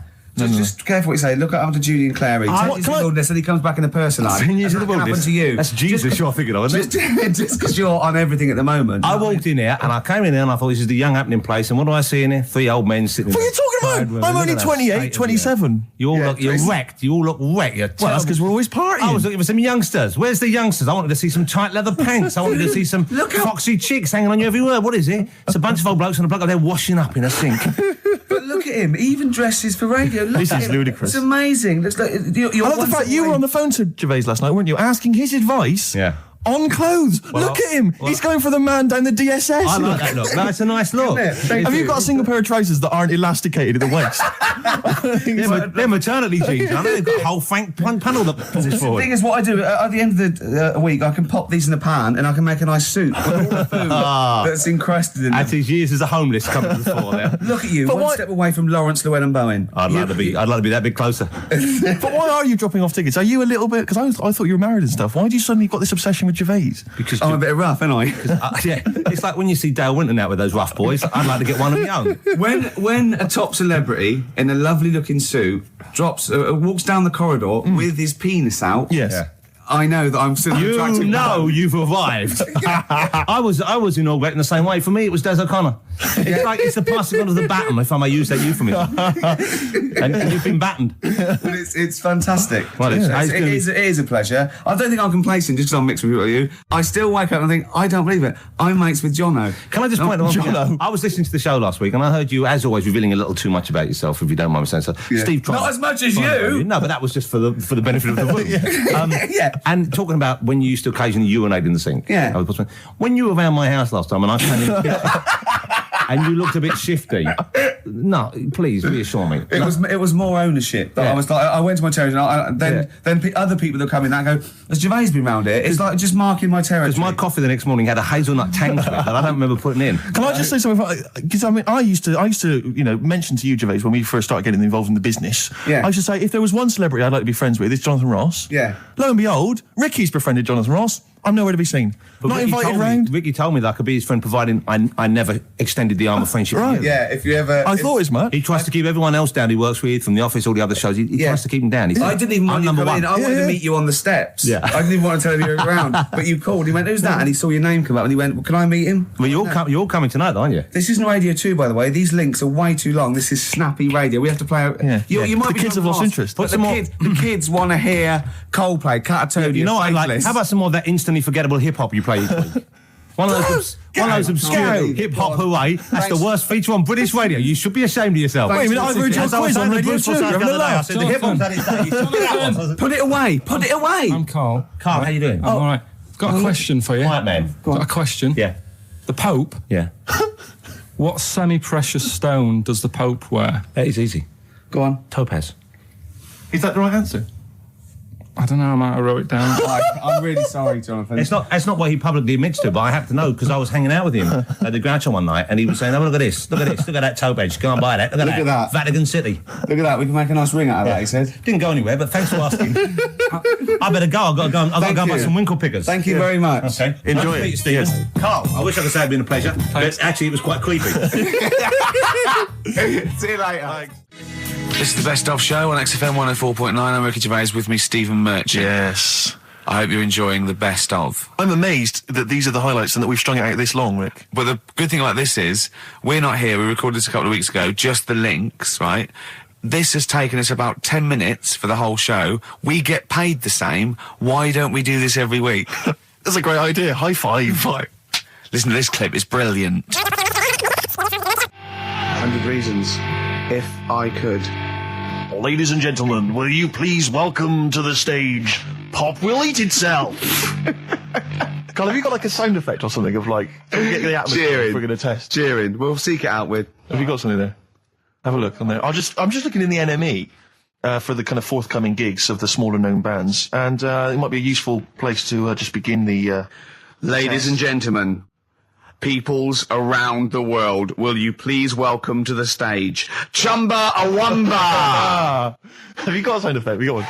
Nice, yeah. Ladies and gentlemen, will you please welcome to the stage the Parkinsons? They're playing in Leicester this week, so look forward to that. That's a good plug, isn't it? Let me see who else. If anyone wants to pop down to Leicester to see the Parkinsons. Ladies and gentlemen, please welcome to the stage Cyclefly.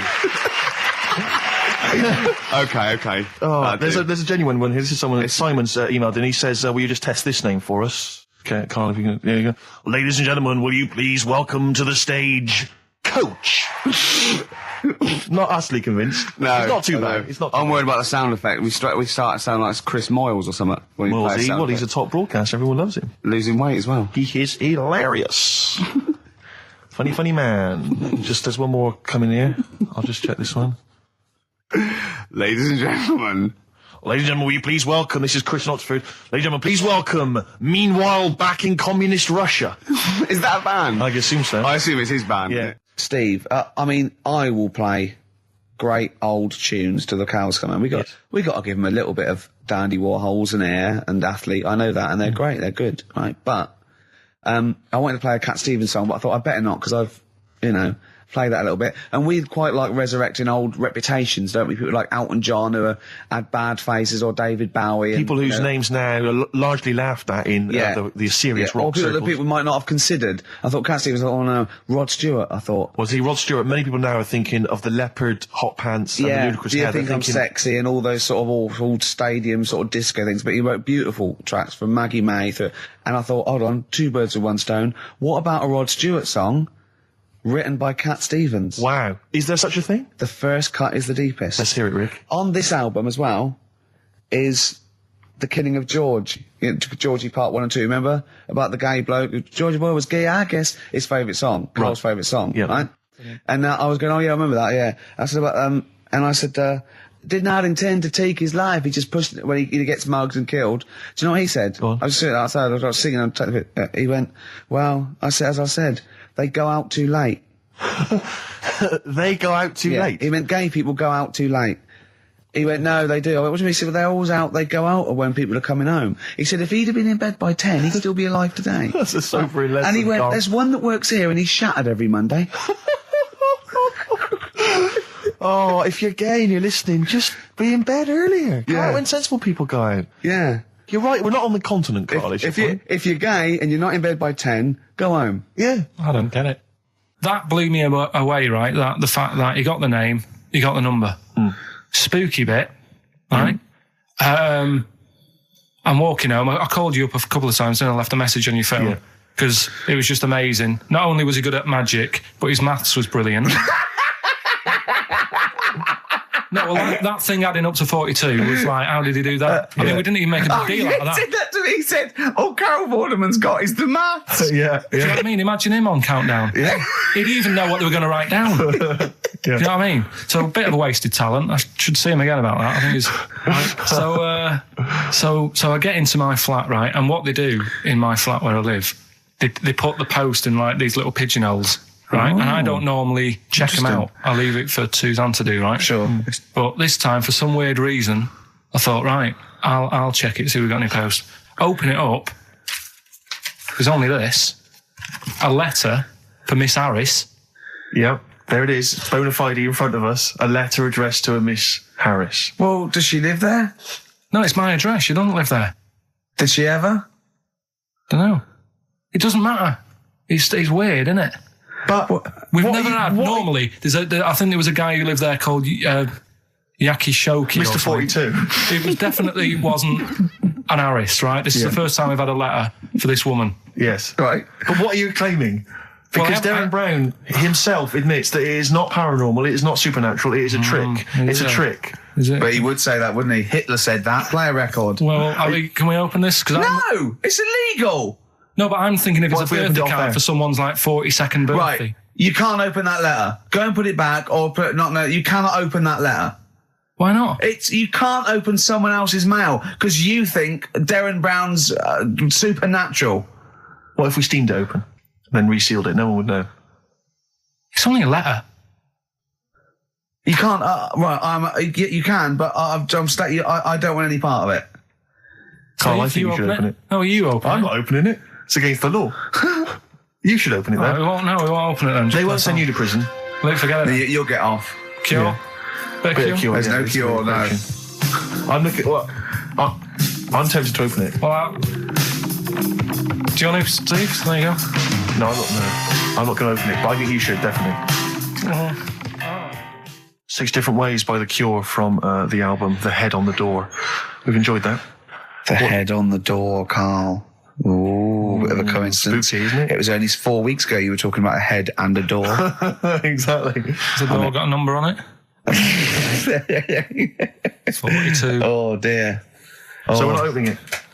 No. Well, I can't open it because as the producer, right? Oh, yeah, because your standing in society is such that they'd make a real example of you, a producer of a tin pot radio show once a week. Yeah, he should know better. He can press buttons and talk at the same time. Sending down. But they wouldn't try you in an adult court. You would get away. You would get away with it. Just they'd hear you speaking for a little while, and the judge would end up squeezing your head and letting you off. It'd be like those people who train monkeys to break in. Do you remember down in South London? We talked about it in the past, and they were going around robbing stuff, and they trained them to do it. Yeah, I don't think those monkeys would have got in trouble. It would have been the keepers. So, I think XFM would probably take the rap. Will you open it? No, I can't be seen to open it. No, he's a writer-director. Exactly. So am I. I can't be seen to open it. I'll give it here then. Right, I'm having no part of this. That's against the law, but... Right, I'm having no part of it. Open it. Come on, you've started now. Right. The thing is, right, if it's important, we can say maybe she's listening. But do you need the stress? What it could be anything. What are you going to say? We're going to say, oh, and if you are listening, Mrs. Harris, you have got gonorrhea. Call the clinic. Do you know what I mean? It could be anything. Oh dear. Oh well, I think my talk did well. Well, what is it? It's the number 42 on there. What is it? Can you say? Be careful. What? Let me see what it is. What is it? Dear Sir, Madam, your periodical dental inspection is now due. Would you kindly contact the surgery to make an appointment? Harris, Mrs. Harris, if you're listening, your periodical dental inspection is now due. You might want to contact the dental surgeon that you normally go to. She could have a faulty tooth. Faulty tooth. 42. 42. I don't believe it. 42. 42. Oh my God. God, that Darren's good. Darren Brown's good, isn't it? Oh dear. Because my auntie Nora, she same thing. Pumped her with loads of drugs. She used to have a cabinet next to the bed is like boots. She's got loads of stuff, right? For all sorts of stuff. And I mean, she's not that old, but she's on loads of stuff, right? She's a bit coked up, is she? She called up my mum once. And, you told us this. Go on, tell it again. And she said, "Oh, how are you doing?" And that. It's all right. Bit worried though. My mum said, "Why? What's up?" She said, "I've been breaking wind." So she goes, "Well, you know." She says, "No, but this one is going on and on and on." And she was like, she was like, what do you say? What's like passing wind, farting for 5 minutes. one thing, not like, trumping and then nothing. Yeah. Continuous drone of a fart. Yeah. I don't think she had. How big was she? She must be the size of a barn. No, she's not that big. She's good for her age. No, Quite but I mean, quite slim. No, It's but just- flying for 5 minutes. Where's all the gas? Was she circular breathing? Was she sucking it in with her mouth? It was just, I don't know that much about it. But she called up my mum. About 2.5 minutes in. Could you hear it in the background? 2.5 minutes in! 2.5 minutes in, she called my mum up, and it went on for a further 2.5 minutes. Oh. And she just stayed on the phone, did she? Where was... Can you hear that? Well... Did she hold the phone next to her arse? Listen to that. She was off the ground. I'm trying to work a tune down. she was actually hovering. She was 4 foot off the ground when they found her, the ambulance men. The cat's dead. Don't light a match! Don't light that cigarette! Yeah, it's like that advert. The kids come home from school, switch on the light. Yeah. Then they see Granny hovering, turn the light on. Be careful if you have an elderly woman at home. Yeah. Drugs make you fart. So that's what I'm saying, just let these people What are you saying? No, wait, what are you saying? I'm saying let people enjoy the life they've got left. No, you're not. You're saying don't put them in hospital, leave them at home to die. No, I'm not. Give them a Rubik's Cube and let them die. That's what you're saying. Yeah, I'll tell you something now, right? Steve, I'll tell you something. I didn't want to do it because it brings the show down, but she did die. Who, the blue-handed lady? Yeah. How do you know? Because I said to my dad, how's the woman next door? She said, oh, she went last night. They've got an old fella in there now. God. So, there you go. So, wouldn't it have been better to leave her at home where her friends and family can call and speak to her, even nip that round if they want, you know, with a cat, I imagine. No, it's definitely a cat now. What was that cat's called that you imagine? Probably, I'm seeing like a big ginger one, so I don't know, something like, I don't know, maybe ginger or whatever. Maybe I had a budgie. But that's what I'm saying, just let him enjoy his life, because dying in hospital, I wouldn't like to do it. If I went to the doctors and they said, you haven't got long life left, I'd say, well, I'll stay at home. Yeah. And that's the point I'm getting at. Yeah. Right? If you can't do anything for them, let them enjoy their life. Yeah, a Rubik's Cube. Right, well, You might want to try and You heard check about the hanging one when What's this the one? fella was... Sorry, mate, go on. When the fella was hung. Well hung? He was hung and... Sorry, what's hung? He was hung by a rope. So, isn't that... No, I think it wasn't he a Chinese emperor? And wasn't he hung? Yeah. Sorry, he was hung. Some fella who'd done something, they hung him. And, They wanted him. It's not a word anymore. He was hung. look, don't be doing that again, because you said squoze wasn't a word, and then I shown you a menu today that someone sent, and it said fresh orange, squoze. Inadvertent commas, and next to it was the word colour, spelt C-O-L-O-R. So, presumably either the American menu, right, in which case there's loads of American words that we don't use, or it's just a badly typed piece of work. Anyway, there was a bloke that was hung. He was hung and that, but he didn't die. Hung on that, he was definitely a Chinese. Hung on that, yeah. I remember him now, yeah. He didn't die, and they said, oh, just hang on a minute whilst we change the rope and that, and he stood there waiting, changed the rope. They tried to, do it again, and didn't work. It didn't work, right. So, they got another rope, right? Didn't work. And then they had to let him go, because it's like there's a well-known saying or something from this thing. Yeah. That was the record before us, and here we are, pre-recorded, because we did this a few weeks ago, because we're not here at the moment, are we? We're away in that. I'm Ricky Gervais, with me Stephen Merchant. Hello there. And Karl Pilkington. He's not actually with us. He'll be in some of the best of clips that will be coming up shortly. Yeah, this is just us, isn't it? This is just us. We did this. When did we do this, Rick? A couple of weeks back. Hold on, what is it? It's the 27th today. Yeah. I enjoyed Christmas. I loved Christmas. I loved Christmas. I had a great time. What did you get? Loads of presents. So did and I. I'm glad they made it to number one. I'm really glad. Stroke, he, she. Yeah, I'm really glad that the pop idols, Cliff Richard, Westlife, made it to number one. Bo Selector. Yeah, just delete that. Yeah. Okay, well, we're going to play some of the best of, some of the greatest moments of the last 3 weeks. Yeah. Ever heard on XFM 104.9. What about this? Do you remember this one? Oh, which one is it? All right, so here's the first bit. When we were talking to Karl in the week, the thing we're talking to Karl is that you come up with something that's sort of like quite innocent, and he goes, well, once, right? And you realise that it's comedy dynamite. Yeah. He doesn't know it, but we want to go save it. And he let out, you were filling in a form, weren't you? It was all like your girlfriend thinking you're a div. And it's happened before, isn't it? Because she came home and you'd filled out a form to get a job once, hadn't you? Yeah. What was that for? Granada Telly. And on it... Well, let Karl explain. Yeah. You see, this is what annoys me with job applications, because rather than just saying, do you want the job and what can you bring to this business? Yeah. Do you want the job is a good one. Because the thing is... That's sort of going for the boys. No, listen, right? Because if they say no, I don't think they want the job. Yeah, but listen. Go on. I mean, I presume with what you do, you have to take people on and stuff. What, in a fight, you mean? You know what I mean? Yeah. And I think it's more important that you're willing to graft and put the hours in. Sure.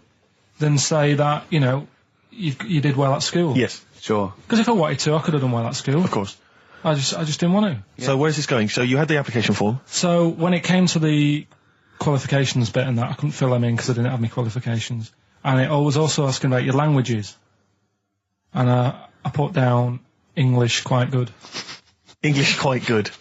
And his girlfriend came over and seen the form that he'd sent off. This was a copy of it. Yeah. And so she went, oh, you know what I mean? So that's what started, you know, the disappointment. So they're going to get that and think that you're not English. I don't think I've got it. It was ages ago. Right. How long ago was it? Oh, well, it was when I was still in Manchester, so 5 years ago. I don't think you've got to know. No, I think you'd... There could be a long list. I mean, there's probably a lot of admin problems in that organisation, but they probably...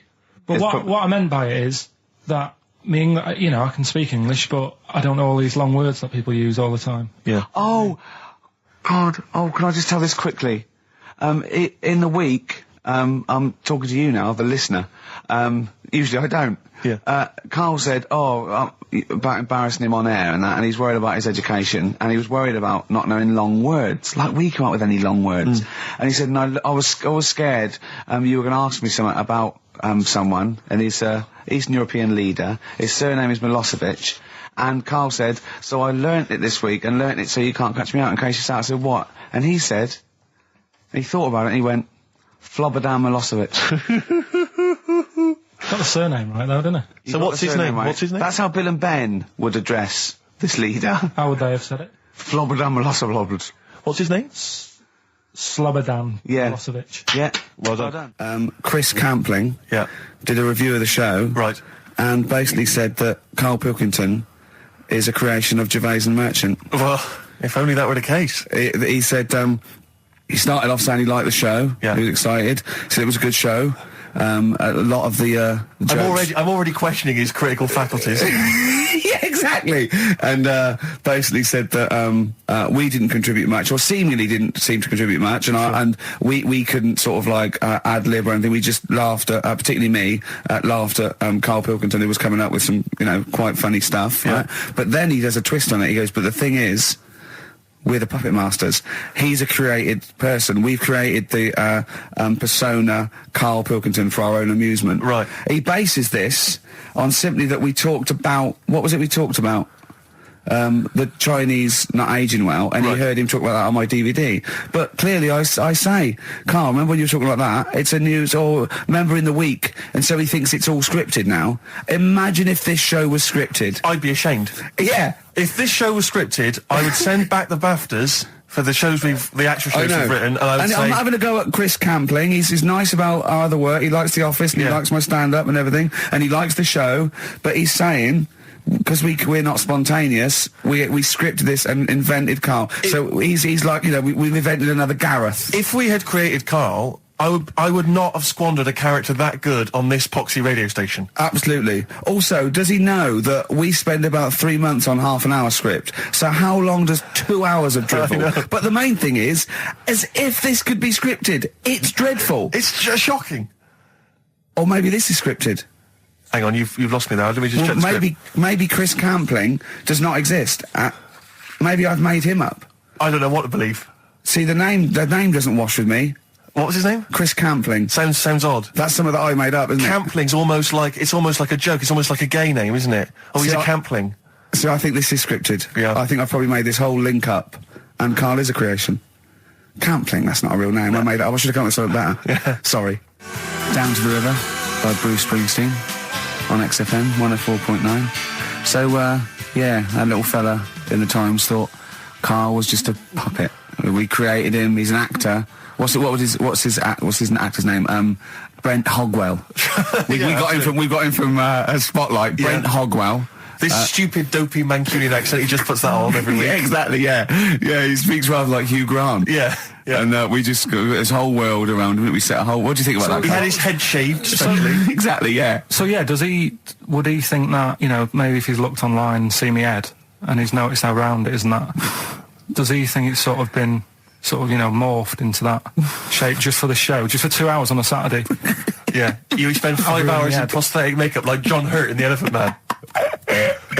Everything about him was made up. Yeah. We created him, because I remember coming up with Auntie Nora. Oh, yeah. You said, Rick, we need another character. I said, what about giving him an Auntie Nora? Doesn't sound convincing, I said. Yeah, and you said, what is it about? I said, well, I don't know, she farted for 5 minutes and she's got a fanny like a split tennis ball. No one's going to believe that. Yeah.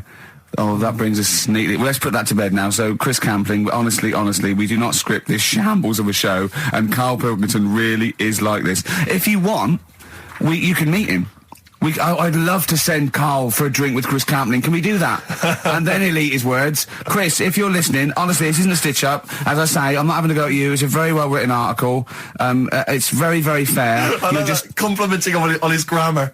Yeah. It's a very well-written article. No, I'm saying we're not having to go. Because it's not like he snagged us off. I would just love him to meet Karl Pilkington. People in the street come up to me and say, is Karl like that? And I so want them to meet him. Yeah. Or maybe he can send in, if he's online, he can send in 5 subjects for Karl to talk about that we couldn't possibly know about, just so he knows that we just really do throw things at Karl, and that drivel comes out. Imagine if it was scripted.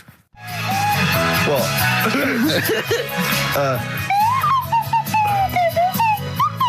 Someone's left one of those little things in here. It's brilliant, isn't it? It's amazing. What are they called, those things?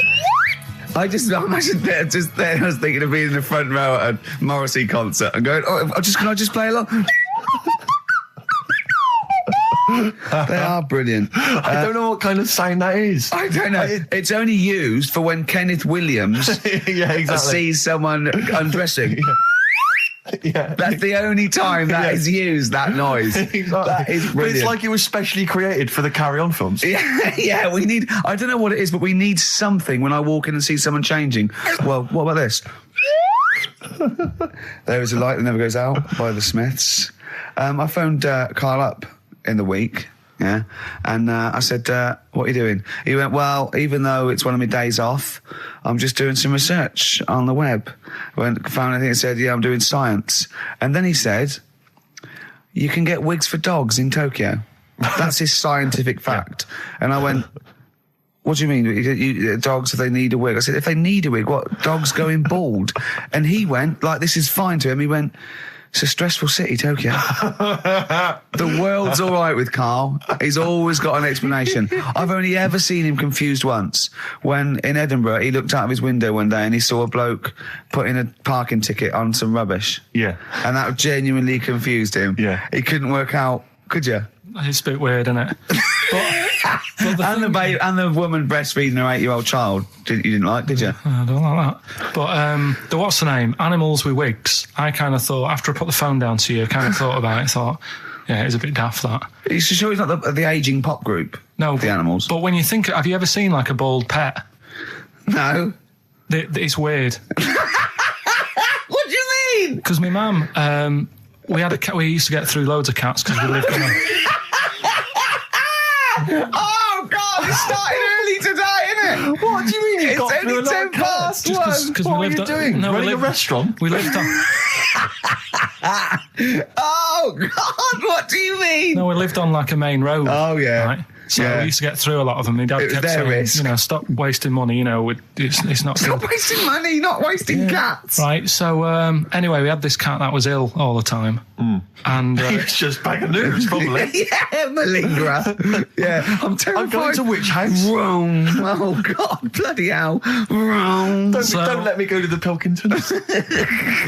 And it, for some reason, it kept being sick all the time. Right? Yeah, that is nerves. That's definitely nerves. So my mum kind of thought, I've had enough of this, and she shaved it. Whoa.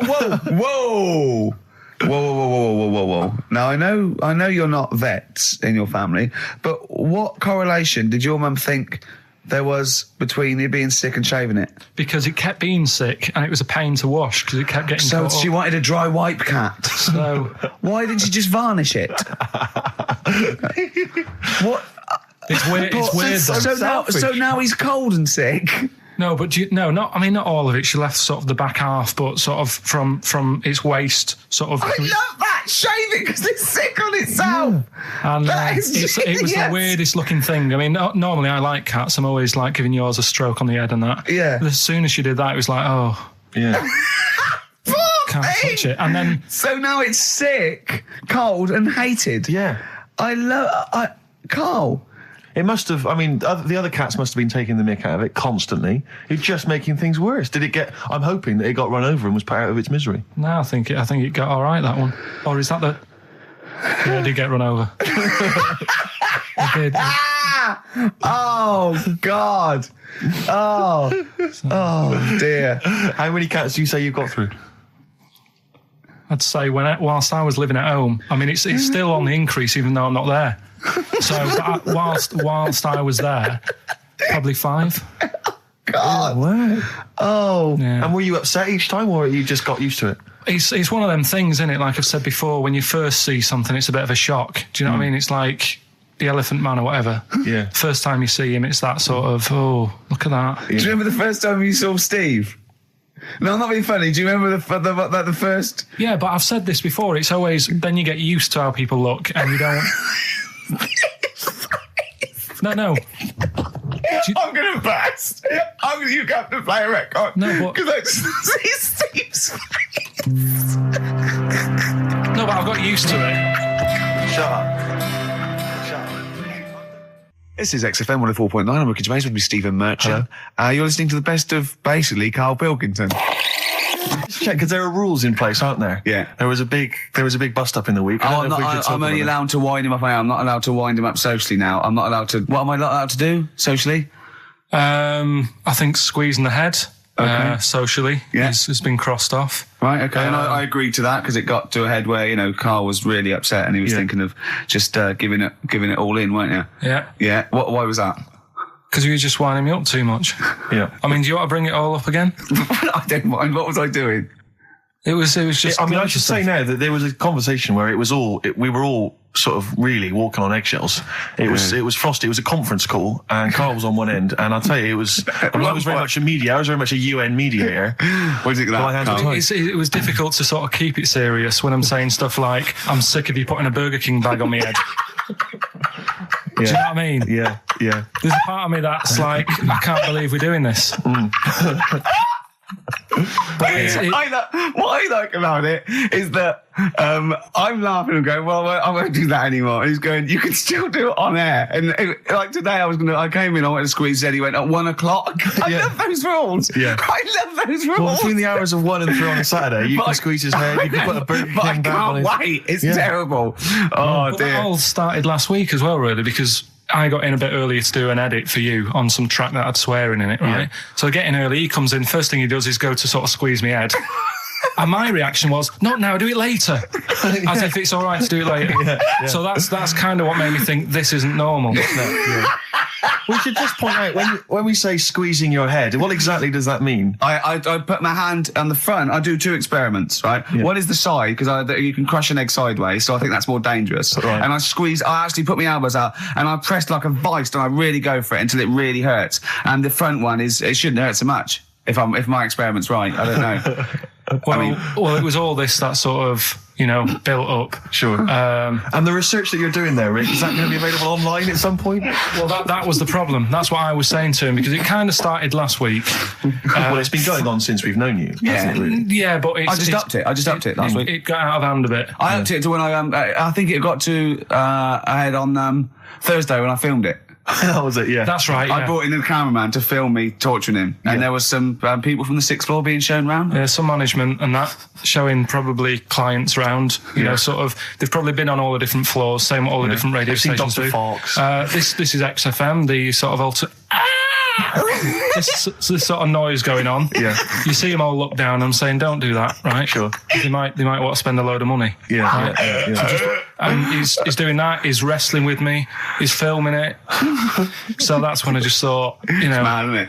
And then when we were having the argument on the phone, I was saying, has this been some sort of experiment? Yeah.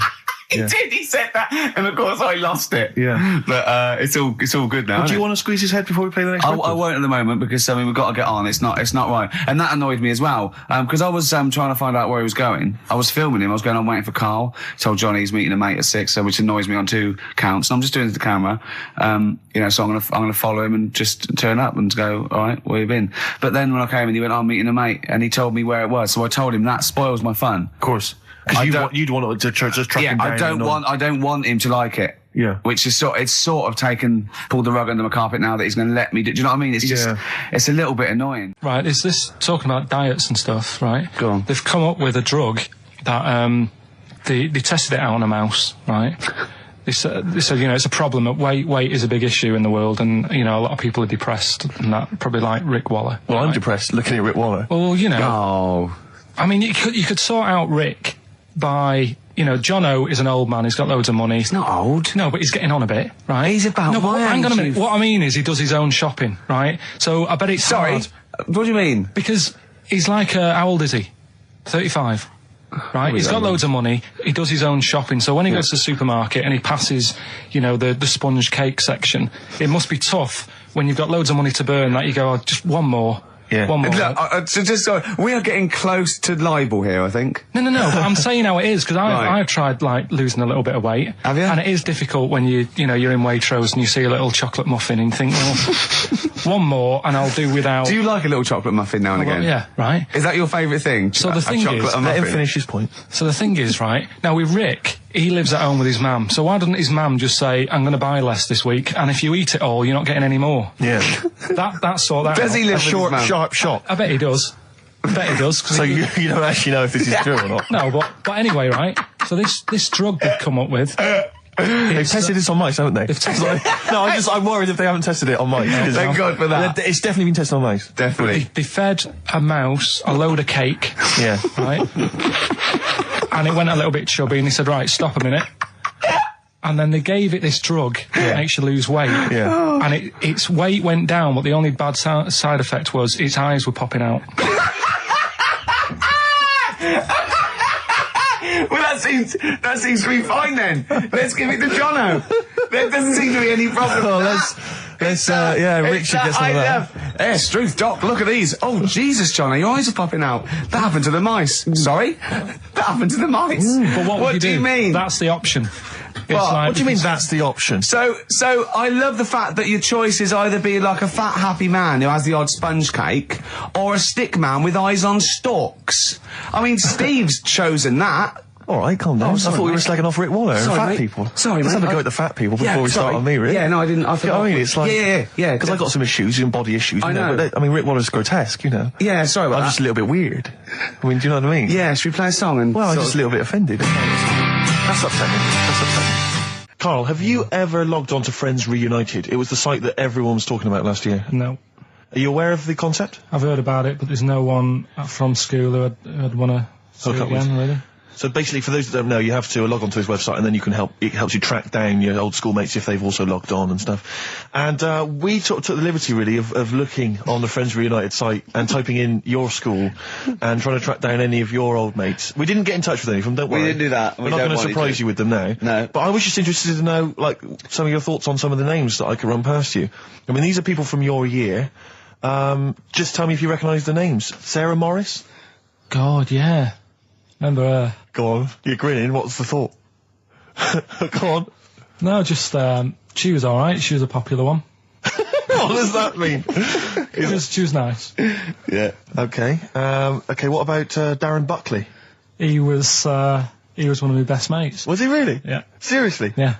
What do you reckon he's doing now? Do you still keep in touch? When my mum and dad were still in Manchester and they had a butty shop, he used to go in because the bookies was next door. I know the way you paint a picture. If you did this in your history exam, Carl, you will walk it. Go on. So your parents had a butty shop. There was a bookies next door. Yeah, and he liked having a bit of a gamble, so he used to. I think he works for some insurance company. Do you think that his fiancée Beth knows he's got a gambling problem? Or that his 2-year-old son Lewis? No. Yeah, they live in Cheadle Holme. Hume. Hume. He must be doing well. He's still supporting the Blue Army and frequents the shrine on a fortnightly basis. Funny thing with him is, right, when I used to stay over at his house, and his dad was a copper, and I remember his dad came down and said, right, I want to see you two. I was like, oh God, what's happened?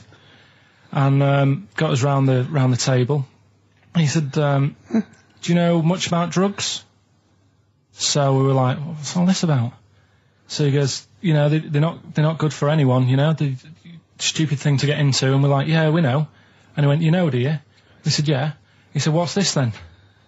And he'd found something in his bedroom, and it was a Skittle. What, the sweet? Do you know little sweets with the S on it? And oh, really? Drugs. Yeah. So he said, well, yeah, it's a Skittle. Yeah, I know what it is. Oh, he was bluffing like that as a slang word. Yeah, he thought because he was a copper, he probably had to be down with all the terms and that. So we said, "Oh, it's a Skittle," and he said, "Yeah, I know what it is, but what's it doing in your bedroom?" Oh. It was like, "No, it's a toffee." So, Darren, though. Yeah, I know, it's a toffee, it's a squib, it's a, yeah. Well, do you know what happened to me on the way in? Go on. A homeless person called me a dickhead. How did he know? Do you know him? Is that why? He's like the local big issue fella. Oh, yeah. Yeah. And he knows me, he sees me walking up and down the street. Oh, that's how he knew you. Right. So normally I have a bit of a chat with him and that. And I walk past him. And, I can be a little bit cheeky with him because I've been cheeky with him in the past with stuff. You pinched his arse. No, just, saying stuff like, God, you're always there. I mean, you got home to go to and stuff like that. Yeah, no, just breaking the ice. No, he knows, and he'd laughed at that, right, last time, so I thought I can be a bit cheeky, right? So he goes, do you want a big issue? I said, no. He said, come on, I've got loads of them, right? So I sort of said, when I was a kid, and I used to do a free paper around the free papers one, I said, just put them in the bin and go home, right? And he went, yeah, but how am I going to get any money doing that, you dickhead? You see, I can see his point. He is homeless and having to sell newspapers to get 50p or a quid or whatever. Yeah, and sometimes I treat him, right? And today I didn't have any money. I had a takeaway last night and I normally give them a quid. And I felt bad not being able to do that because I didn't have any money on me last night. Right. I couldn't look him in the eye. Did you explain this to the homeless person, the traumas of the takeaway without the tip?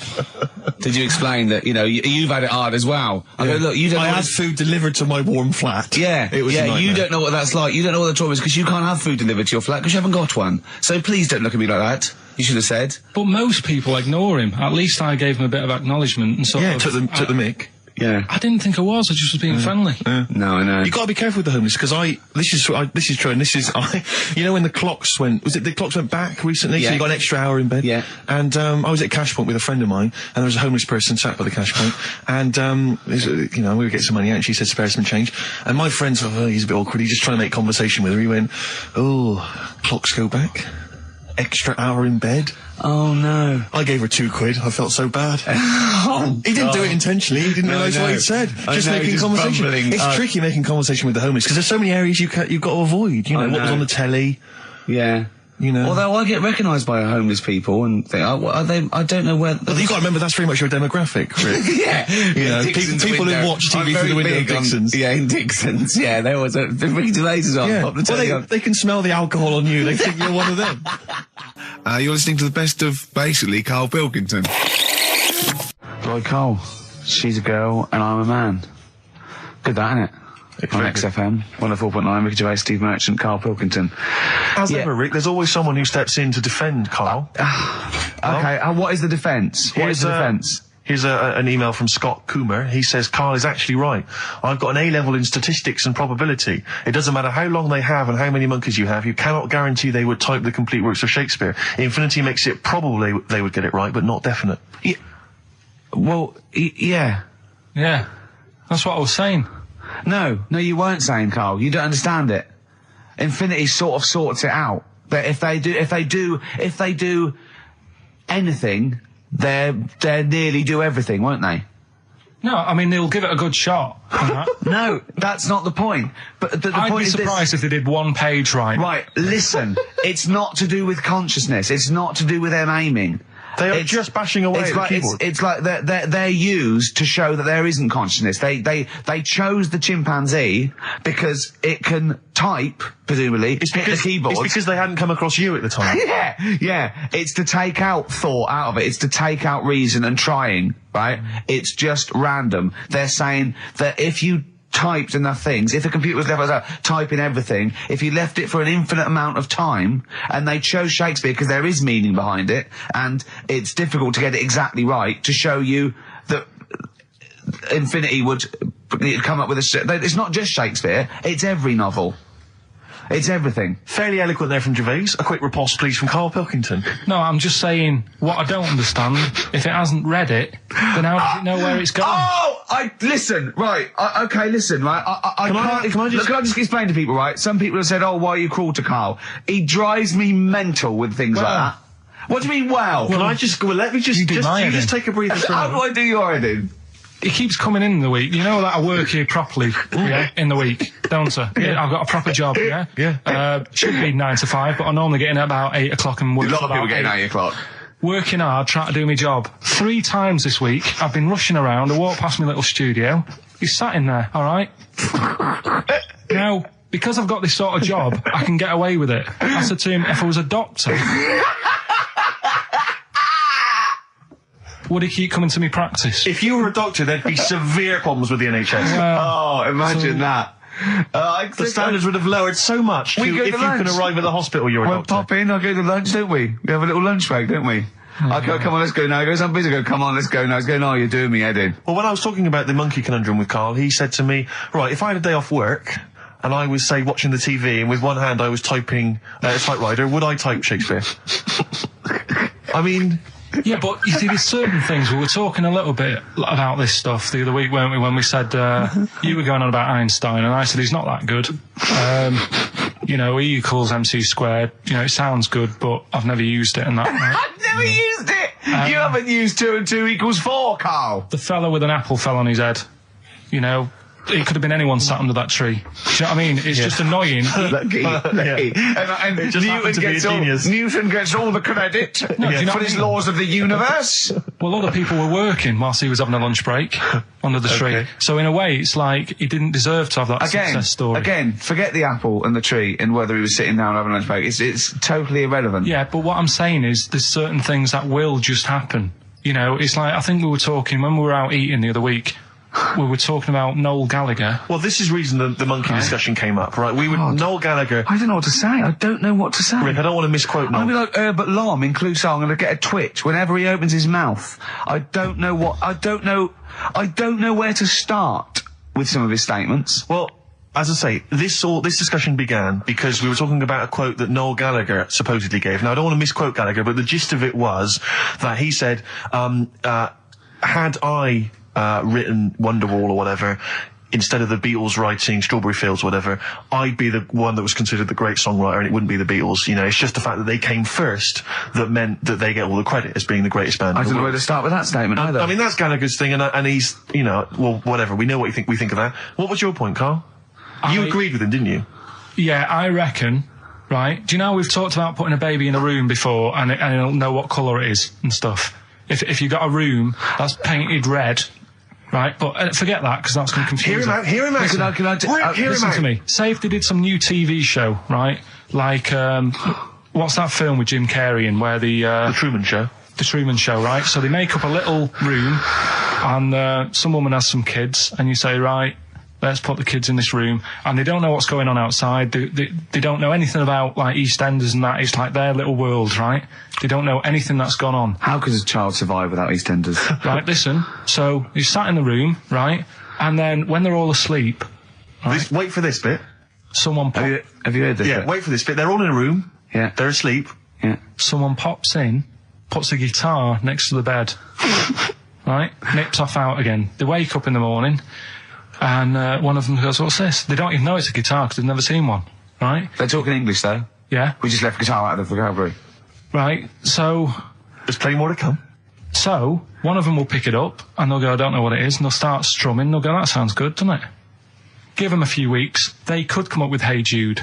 Whereas, typing Shakespeare... A monkey that can't even spell. I see that.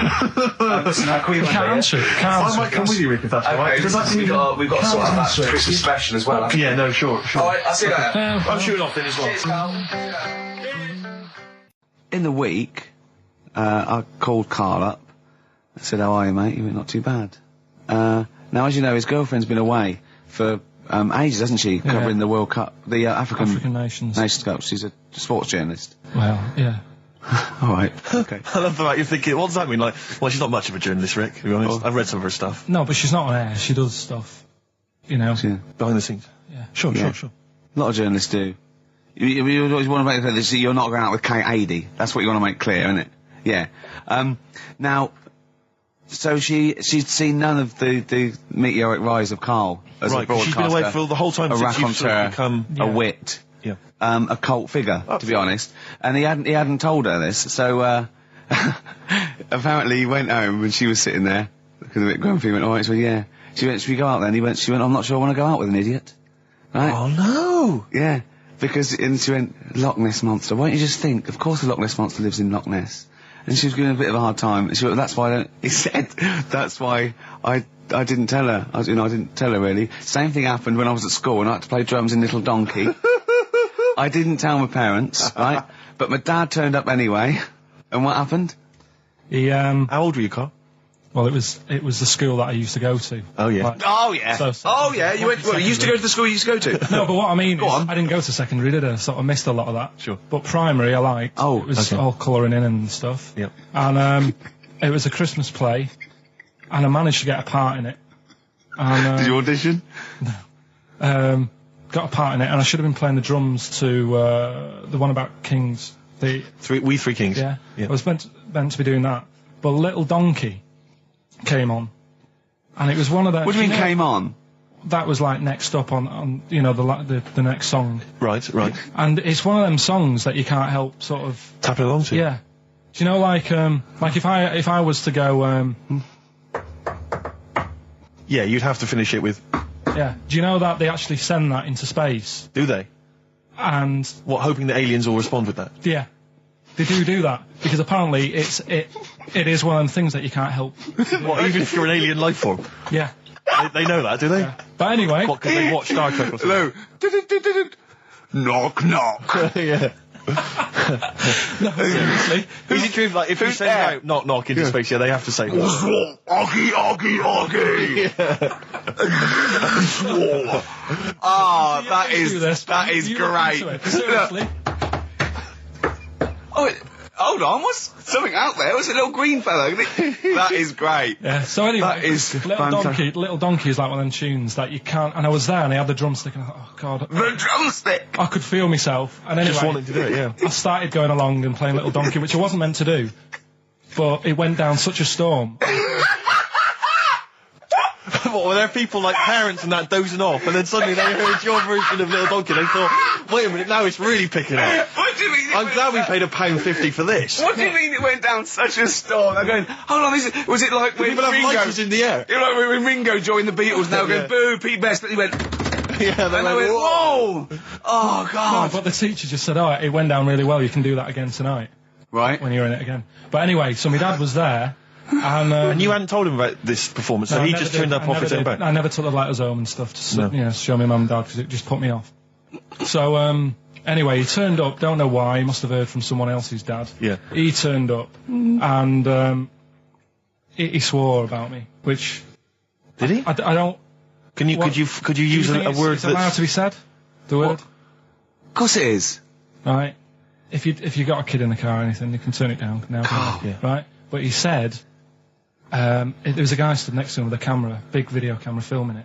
And he said, yeah, film it, but try and avoid getting the twat in the hat in the shot. Because I had one of those porters, you know, the little round pork pie hats on. Right. This is so sad. What, was this a nativity play? It was about Jesus and stuff. Yeah, well, there was a porter there helping him with his bags. Of course there was, I forgot. I mean, Mary and Joseph, they got there. Yeah, because it was the hope, you know, because the inn was full. Yes. But I think the porter doubled up with the inn and the stable. Right, that was nice. So he carry bags over, yeah. Yeah, no, so yeah. You're right, though. I don't know why I was wearing one of them. But I was. And your father said that? And how did you know your father said that? Did you hear it? About it later. Oh, he told you about it later? Yeah, I was talking about stuff I'd done at school, and he said, oh, God, remember that. And I spoke to him the other day about it. Right. And, yeah, oh, God. So that was the end of your sort of drumming career, really? Because it could have been, I mean, you know, the audience loved it the night before. Yeah. You could have, like, been like, who knows, a whole new world for you. Yeah. I've never done any stuff. I've never drummed. I wish I had, man. That's a movie story, but is that, and that's why you don't tell, your mum and dad don't know you on the radio, do they? They think, when they were down the other weekend, they had to come in here, I just said, I'll just go in and press the buttons. Because they could listen on Sky Digital, couldn't they? They could do. But you wouldn't want that, would you? I don't want that. No. Play a record, and I want to talk to you again a little bit about this later. Yep. Right. This is the Best Of Show on XFM 104.9. I'm Ricky Gervais, with me Stephen Merchant. Yes. I hope you're enjoying the Best Of. Bit of David Bowie. When's that ever at anyone, Steve? Never. Lady Stardust off Ziggy Stardust, and The Spiders from Mars on XFM 104.9. I'm Ricky Gervais, Steve Merchant. Karl Pilkington is in the middle of educating me. Then, educate me. Did I tell you the time when the doctor said I was going to die? All right, keep talking. Right, ages ago, must have been about 15, right? And at lunchtime there was this. We used to have a choice of stuff to do at lunchtime, right? We used to have like a burger place that had an arcade machine in it, right? So we used to go there and play on that and have a burger. Or there was this baker's, right, that my mum worked at, and did great cakes and stuff, right? So she used to like bring some home and that, but she couldn't always bring them home every night because, you know, they'd cost money, and she used to get them for free. And they used to say they'd rather chuck them away than give them to the staff because there's a chance that the cream might be off. Right. Right, so they used to chuck them round the back. So I used to go around the back with my mate and eat a load. Brilliant. Eating out of bins. No, it wasn't out of bins. They were still in trays, but they just stacked them up near the bins, right? So this got out. I mean, it used to be chocker. Once the school found out, everybody used to go there, and it'd be like, well, have a cake. The headmaster crawling through, fighting the kids off. Right, so I'd have, like, you know, you just eat, I don't know, 6 jam donuts or something, and then you'd spend your dinner money on the arcade machine. Brilliant. Right? So it was a good afternoon, really, right? So you'd do that, and this one day I must have had 6 or 7 jam donuts, a few Congress tarts. What's a Congress tart? I love them. I can't get them in London, right? So I'd have some of them. If anyone can get a Congress tart for Karl in London, please let him know. So anyway, this day, that was just a normal day. Do you know what I mean? You'd once, twice a week, you'd have a load of cake. In your life, yeah. Yeah, so normal day in your life. Were the frog boys there with the webbed hands and the big heads? And the horse in the settee? Yeah. But the day after one of these days, I had really bad cramp in my belly. Right? I was like in agony, could hardly walk. So I said to my mum, you could hardly stagger to the free cakes. So, I was in absolute agony. I said, I don't like doctors, but you'll have to get a doctor in because I don't know what it is. I can't walk. She gets the doctor round. I won't say his name, but he said, well, doesn't look like he's got long left. Blimey. So I was a bit like, hang on a minute, I've only had a few cream donuts. Yeah. My mum was panicking. Sure. He went. My dad came in from work. She said, something's really bad with Karl. I think it's serious. You know, the doctor said he ain't got long left. So he said, what? He said that and just left. So she said, yeah. He said, I'll have to call him then. So he called him up, said, what's all this about? You know, Karl hasn't got long left. How long's he got? So he goes, I was only messing. He's just had some bad cream. Can you believe that? Well, the thing is, I like the fact your mum didn't ask any questions. I know. She didn't go into detail. Can you explain more, doctor? No, I got a shoe off. But she doesn't. I don't want to diss you or your family, but I imagine if I was there, I'd have known the doctor was joking. Yeah. That's all I'm saying. I mean, I sound very arrogant there, but I imagine he went, what's he been doing? Yeah, I had about 6 cream cones. Oh, right. Oh, wow. He hasn't got long to live then. I'll see you later. Yeah. That's what I think the doctor did. Yeah. I just like the idea your mum just let him go. Yeah. Terrified, thinking, well, I'm not going to probe him. He's that's it then. Dad comes in. Hi, honey, I'm home. Anything happened? The doctor said Karl's going to die and then left. Did he? I'll call him. But anyway, that's why these sort of things fascinate me. Rockbusters. Yes. I don't want you to have monkey news right now because we've just had a little story there. Sure. You don't want to, don't want to go too far. Yeah, go on. So we'll get Rockbusters out of the way. Have we got a winner? Come on then. It worries me that we've had very few entries. I think that even your mental fans aren't getting these, which is really worrying. They must be terrible clues this week. All right, well... has anyone got them right, Steve? I think there's just one guy, who I suspect has won in the past. Well, so what? Right, the first one. If you go out of France by boat, you might as well buy your fags when you're on that, because you'll get them a lot cheaper. Brilliant. Right? Yeah. BF. Yeah. Buy it ferry. Right? That's like... What? Buy on ferry. What? Buy on ferry. What's that? Is that a band? What is it? I don't know what it is. Brian Ferry. Brian Ferry? What's that got to do with buying on a ferry, though? Just because it's quite close to it. Buy on ferry. What? Buy on ferry. Sorry, That's the what's your first first one. language? The second one. That's rubbish. That doesn't count. No, Brian Ferry. Brian Ferry, Brian Ferry. There's this little foreign cafe. It's growing its own steak. That's Delamitri. The third one. What? Sorry, what? What is that? What is that? Delamitri. Delhi is a little foreign cafe. Yeah. A meat tree and that. A meat tree? A meat tree? What were the initials for that? Just D for that. Just D for that? Yeah. So not DA? So you didn't even give him a chance to get the group. Well, they got it. Well, no. No, they didn't. Right, it's the end. Go on, right. Go on. Delhi meat tree? Delhi meat tree. One word. D. Or any letter. They're growing their own meat. M's in it. Go on. Okay, so Bayern, I love Bayern Ferry. And Oxymusic was brilliant. I love Oxymusic. Go on. Can I just point out, Rick, that we've David Bowie?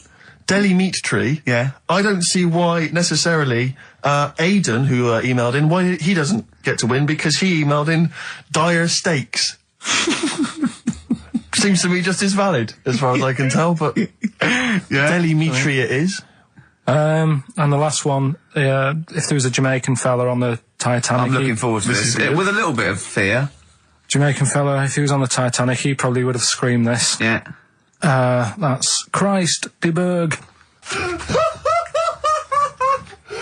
Oh, I don't know what to do.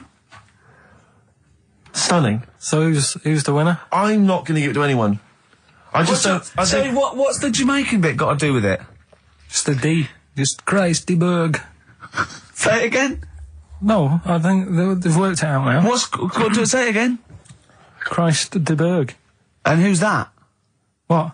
Who's that? Who's what? Who's Christ de Berg? Chris de Berg. Who's the winner, Steve? Do you know what? I'm going to give it to Aidan because he just treated you with nothing but contempt. Steve Martin emailed in again. He got the first two, and then the last one he just emailed. I neither know nor care about this answer. I'm tempted to give him. Do you know what you've done there, don't you? Go on. You've put the nail in the coffin of Rockbusters. I warned you for 3 weeks, and you sort of bucked your ideas up for a little while. But Christ de Berg. Those are the worst you've ever done. The worst. Delamitri. So and. Didn't it just put D, and then Bayern Ferry. Bayern Ferry. Bayern Ferry. So, is that it then? Aren't we doing it Play anymore? record. Aren't we doing it anymore? I'm ashamed. You're an idiot. Are we doing it anymore? I'm just going to keep saying you're an idiot. Play a Are record. we doing Carl, it have you learnt nothing from Dr. Fox? Yeah. That's not Sony out the window. Aren't we doing it anymore? What, you need to start working on it now, because they're so good. You need to start working now for next Saturday.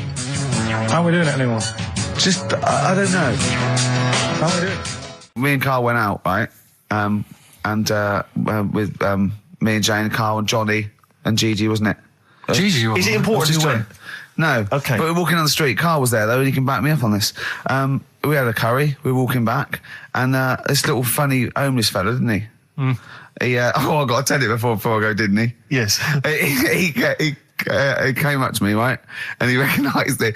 And he came up to me and he went, he said, I've just nicked 5 of your DVDs from HMV. And he shook my hand. He was so happy with it. And I went, right, excellent. He went, all I do is I just swing the bag over the top. Like that when I'm going out, and he had a bag full of DVDs, didn't he? And he was so pleased to tell me that he'd stolen. That great. He said they're going like hotcakes. Yeah, he said they're going up. Of course they are. Yeah, you're nicking them. Yeah. I know. We get paid for them, though, don't we? So not the stolen ones? Don't we? No. What do you mean? Did you sign them for him? I know you would, you idiot. What? So he just nicked 5. Yeah. Well, Yeah. you say he was homeless, was he? Well, I don't know. Maybe. No. Surely, how would he have seen the show? He just walked past Curry's one Dixon's. morning. Yeah, that's any Seen idea. a trailer for it. Thought, interesting. I don't know if he was homeless. I didn't go into his home Sure. life. He shook his hand though, and But he made Carl look smart. Do you know what I mean? So, how does he sell them? Where does he sell them? Does he go up to people and go, do you want an office DVD? They're not nicked. yeah, £4. yeah, exactly. Are these stolen? No. No. They've still got the tags on them.